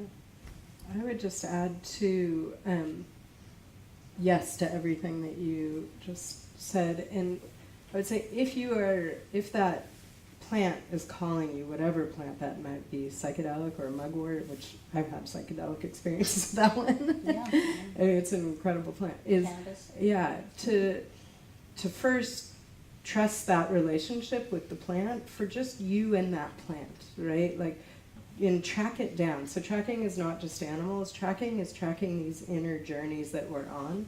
And so trust that relationship first. And then there's gonna be inevitably all kinds of people who are like, I do this, I can take you here, and all with that plant. And then, so you'll have this array of choices in front of you with this friend who's really calling you. And then trust where you're guided to, because it might be you got a bunch of friends who are like, this is the person to go to, and this is the way to do it, and this is whatever, but your whole body is calling you this way. Trust that. Trust that this is the journey, and that it might not be about being with other people. It might be with you being with one person in a whole other country. Who knows? And I think that's where a lot of this commercialism that we see, or the business aspect of it, is there's a lot of sound bites in the world right now, and we are told to trust that versus our own internal compass. And so this whole journey, the questions of like, how do we get to sit still? How do we reanimate? Is how do we come back into trusting our intuition and what we as animal know? And we've been told not to trust that for many decades to centuries. And so coming back to trusting that relationship, and you know well, is what I would say to you. But cautionary grandmotherly note. Oh, good. With discernment. So first Yes. cultivate discernment, figure out what Yes. discernment actually means, and then how to cultivate it, and then follow what that is told, as long as you've got your discernment, right? Yeah. That sounds easy. Perfect. Yeah. Yeah, maybe when we get you back here, we'll get you on the topic of discernment. And I'm happy to hear that you will be back here at the Alembic. Yes. That'll be good. We'll get some dates on it. We already have a date for Megan on Saturday, May 9th. We'll have a workshop on animals as teachers. And she's laid out some of the stuff she's going to do, and it's really terrific. I won't give anything away, but it's a really remarkable opportunity to tune into other ways of knowing. So we could wrap it up here, but I maybe we should end with a story time. I'm awful. You are. I don't know if it's what I thought would fit, and now I don't know if it even does fit, but nevertheless, here it is. I've been writing. recently I've been writing stories about transformational moments of understanding in my life, how I learned what I've learned. And so this is set in the early 1970s. For me, or perhaps for most of us, the first time I heard the word portal and learned what it meant, or at least what it implied, it was in reference to a place that seemed potent, special, maybe magical. A portal may be a spot where one finds oneself and then discovers that from that spot, that big rock, that special tree, that glen in the forest, there is something that shimmers there. It may be perceived as a feeling, a wobble in the force, an inner hum, or a setting that is unusually still, yet invisible beings come to mind. Perhaps it is a place in which one feels ancestral presence, that people of that terrain have been visiting for hundreds of years or longer. Perhaps it is a view that opens up to the world in a way one has never witnessed before, a doorway or a window, another way of seeing that is all around us. Growing up on my island of childhood, there were places like this, a few. When the 1970s came along and my generation of islanders began taking psychedelics out in nature, we gravitated to such places on the island. We took, alone or with sensitive friends, LSD or mushrooms and sat on earth where we could feel that the native Tongva people had slept or prayed or carved tools and effigies from the island's soapstone. I spent a very long night once in my 20s sitting on the pebbled beach of a cove at the far west end of the island on an expansive dose of acid. I had asked a friend with a boat to drop me off there and then to come back 2 days later to pick me up. I wanted to feel the ancient being whom I had sensed was present in that place. My simple campsite was made up of only a blanket and tiny camp stove, my pipe, a little tobacco, and some fine marijuana. I settled into the feeling of it as it gradually arose to envelop me. The gentle leeward tide tugged at my toes, the low rhythmic shush of small pebbles rolling back and forth. Wavelets of vibration matched the sea. I asked for the portal to open and let me resonate with the spirit of the island. That was the first time that I experienced the island as a great feminine presence, a being of sorts, her chaparral-draped body curled up on her side, along the ridge of sunken mountains, only the peaks showing above the ocean. I felt the island all the way to its base, 3,000 feet below the surface. I felt her, the island essence, reclining, watching, dreaming, feeling the four-leggeds and the two-leggeds roam over her body, the winged ones that alit, the fishes and mollusks and sea mammals that encircled her shores. I felt her story archived in her body, which I was reclined upon, like a tiny island unto myself, alive, transitory, yet sipping from that long, long history of earth and ocean that was the island herself. I felt honored to receive this awareness and to have been granted entry for some hours into this perception of vibrant landscape. It was, I confirmed, a portal, a place that I'd sensed as potent and possibly approachable, with respect and a posture of inquiry. I lay there through the starry night, in awe, until the sun rose gloriously across the channel, lifting above the mainland's desert mountains that had, for millennia, watched my island from afar. Then the ocean broke into a field of diamonds, and the birds began to sing. I arranged my few found shells and special stones into a design, which I embedded in the bluff, a fleeting altar of gratitude. I swam in the Emerald Cove and eventually made my way back to town, back to my village working life, but I never forgot the feeling of that place and of my awareness in it. The memory itself, therefore, remains a portal for me. When I can remember in my bones the awareness that I felt one night 50 years ago, I entered there.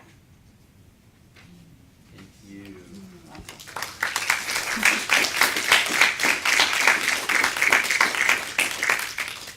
All right, thanks everyone. And if you haven't, I invite you to sign up for our weekly mailing list so you can keep up with all the various activities we have. And hope to see you again. Saturday. Saturday, oh yeah. My wife reminds me. Thank you, everyone. Yeah, thank you. Thank you all.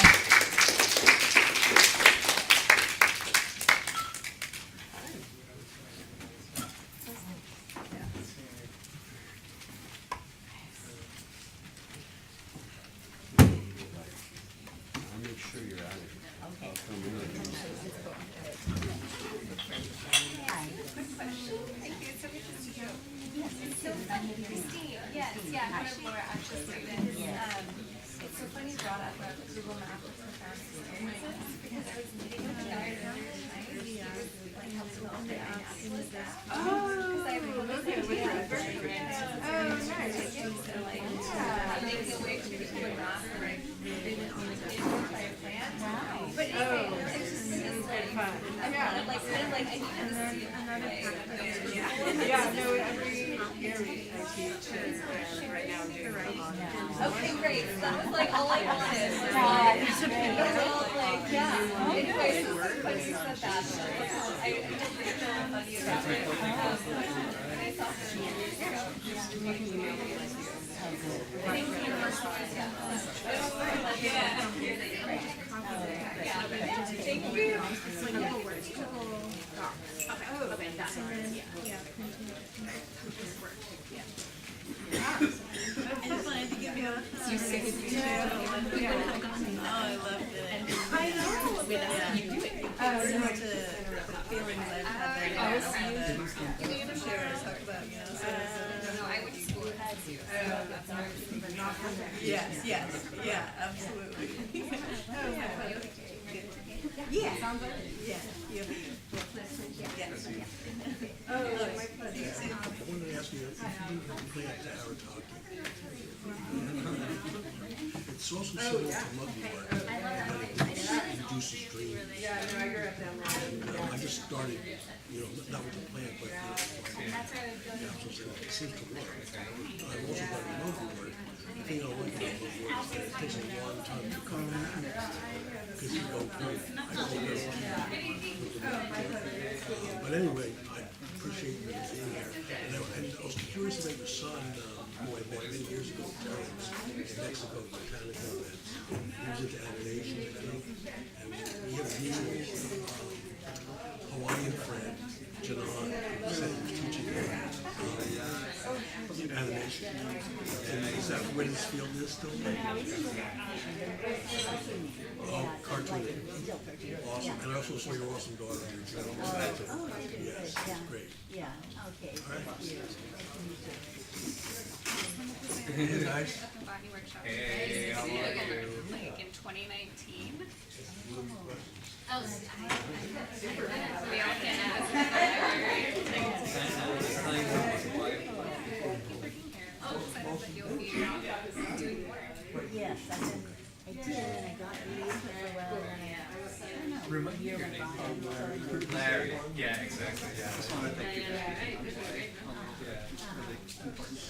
Oh, did you? Yeah, I have friends like all the stuff to visit on my own. And even they like, Yeah. Sure.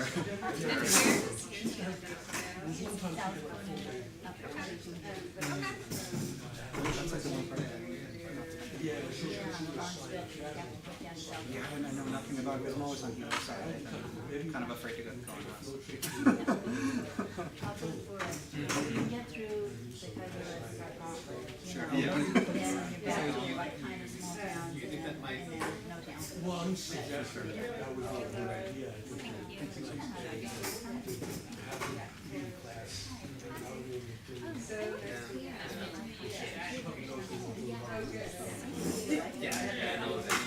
Yeah, I've been on there. I mainly read it. She mentioned that you were getting ready for this, and then you were trying to bring stuff in, and got that.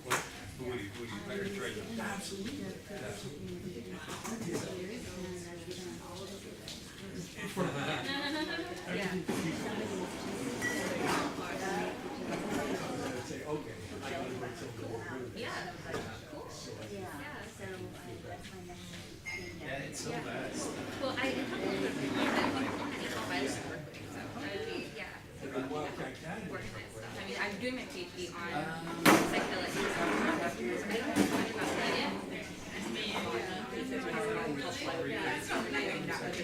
if there's stuff that's not around, it's like it'll pick up history, probably will have the head of history knowledge.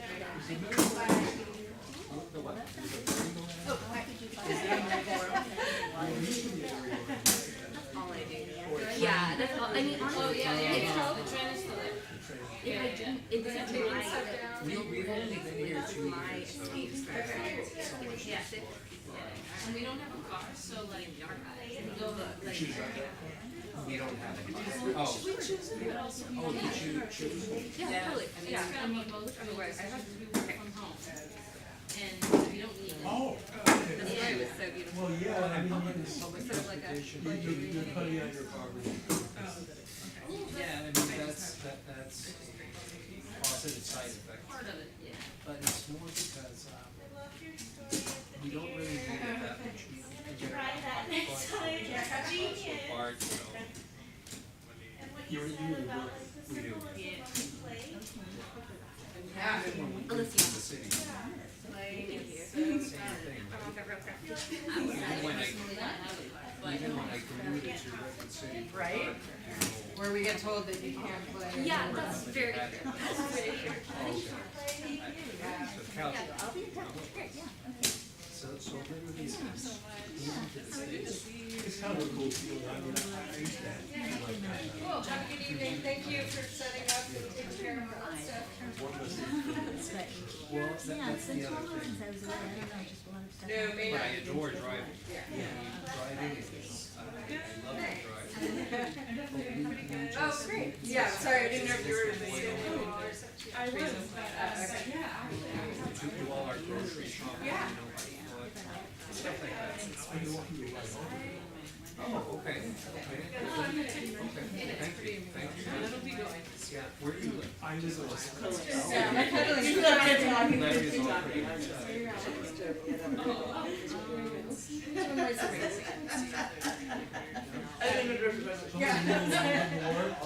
There's something else that I was trying to see before you leave. Okay. Thank you, Larry, that's so nice of you. Appreciate that.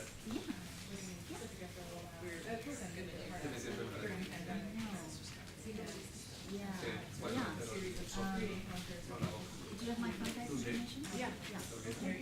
Yeah, I just got back and I had an experience. I'm trying to not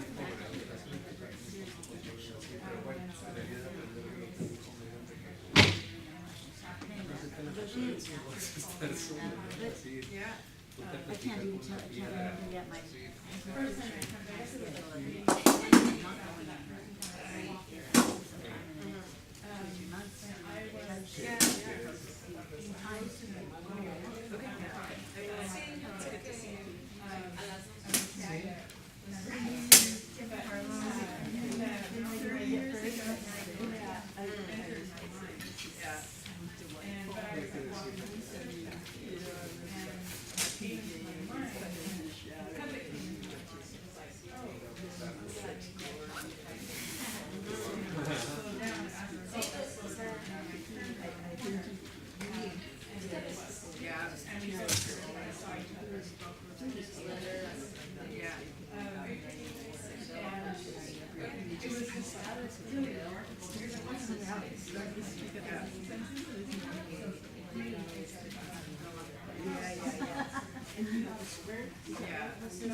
Yeah, I think it's a yes and again. I think it's in the field, the mind is there, but I also think that there's all these cues that we're actually not aware of all the time. I keep down for like birds, something that may or may not. Yeah, I'm just, I say energetic, that's somehow like they're alerting that there's a predator around, but there's like smells that we don't recognize, and pheromones that we don't even know about anymore, that we don't pick up. And so, what I have learned in my own tracking world is like what I see and understand now is so far beyond when I started. And like I remember when I was 20 and started tracking, and I would like watch these like tribal trackers, and the house just mapped. I'll never get there. practice and through my body, just literally opening my body up to pick up all the sensory cues, things like that often happen, right? And I think it's also your body is aware of something, whether it's that mountain lion, you know, just in the hip, but you are in the spiritual sense, like, you know, like there's not even a differentiation. Really, for me, they're all the same. Like whatever that is, your body communication. It's all the same. Yeah, there's no distinction. We have only made it so compartmentalized it. Was not. Still it had to happen because I needed to receive that transmission. There you go. Yeah, interesting. I have another like similar good part playing your role. So you're part of the staff here or volunteer? I work here. I was just, I didn't you tell me the tired after like this short. I was wondering if someone talk about like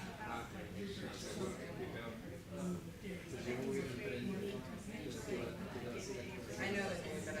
don't know. Yeah, I just like what you shared about the language and the resonance with different plants. I had like similar like journeys with mushrooms where Yeah, like to me it's an expanding consciousness and awareness, and it's all this bush is like very basic. yeah. I don't want to stop it. And yet it's just like glowing like over here. And when I talked to it, vowels of vowels, still vowels. And the more you allow yourself to be like Connected to that third word that developed that I never really.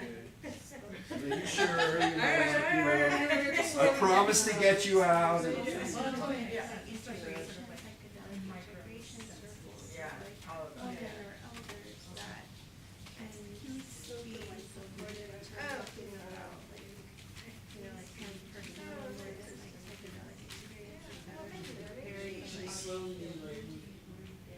I live in Occidental, or I'm a little bit west of the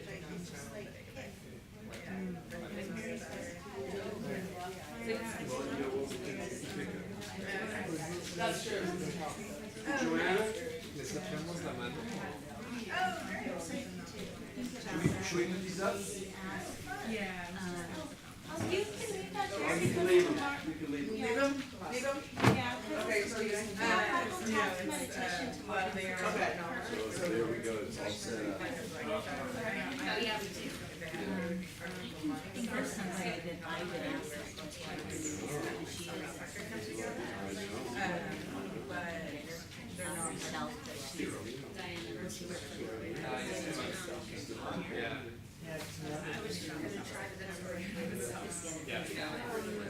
I know.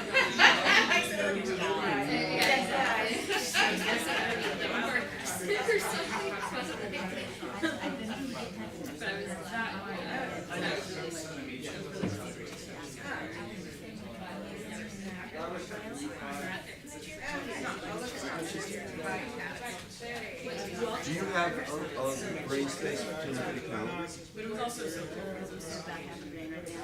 You can say no, but you can say no. well, it's just, I'm kind of overwhelmed at home and I might put it on, so. Yeah, why don't we can always double check it and if it doesn't work with it. I can't read. Oh, calendar work. Get the calendar.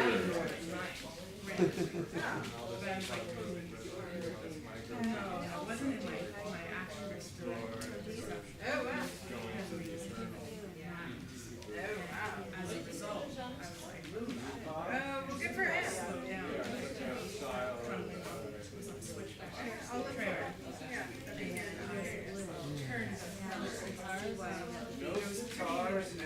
I'm actually very successful. It was like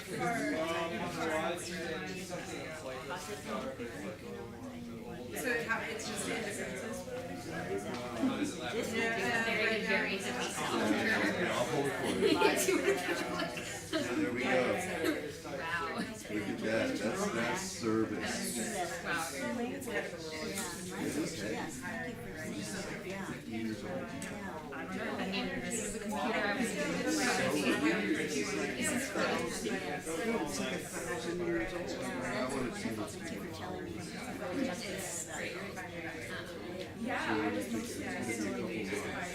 I would say right now,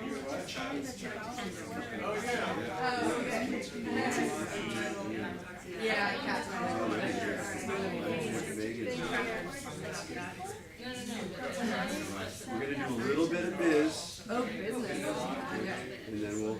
It's just my orientation. I was like, where are my glasses? If I'm doing business, I need my glasses. No, you don't have to do this. We're getting a calendar date for her.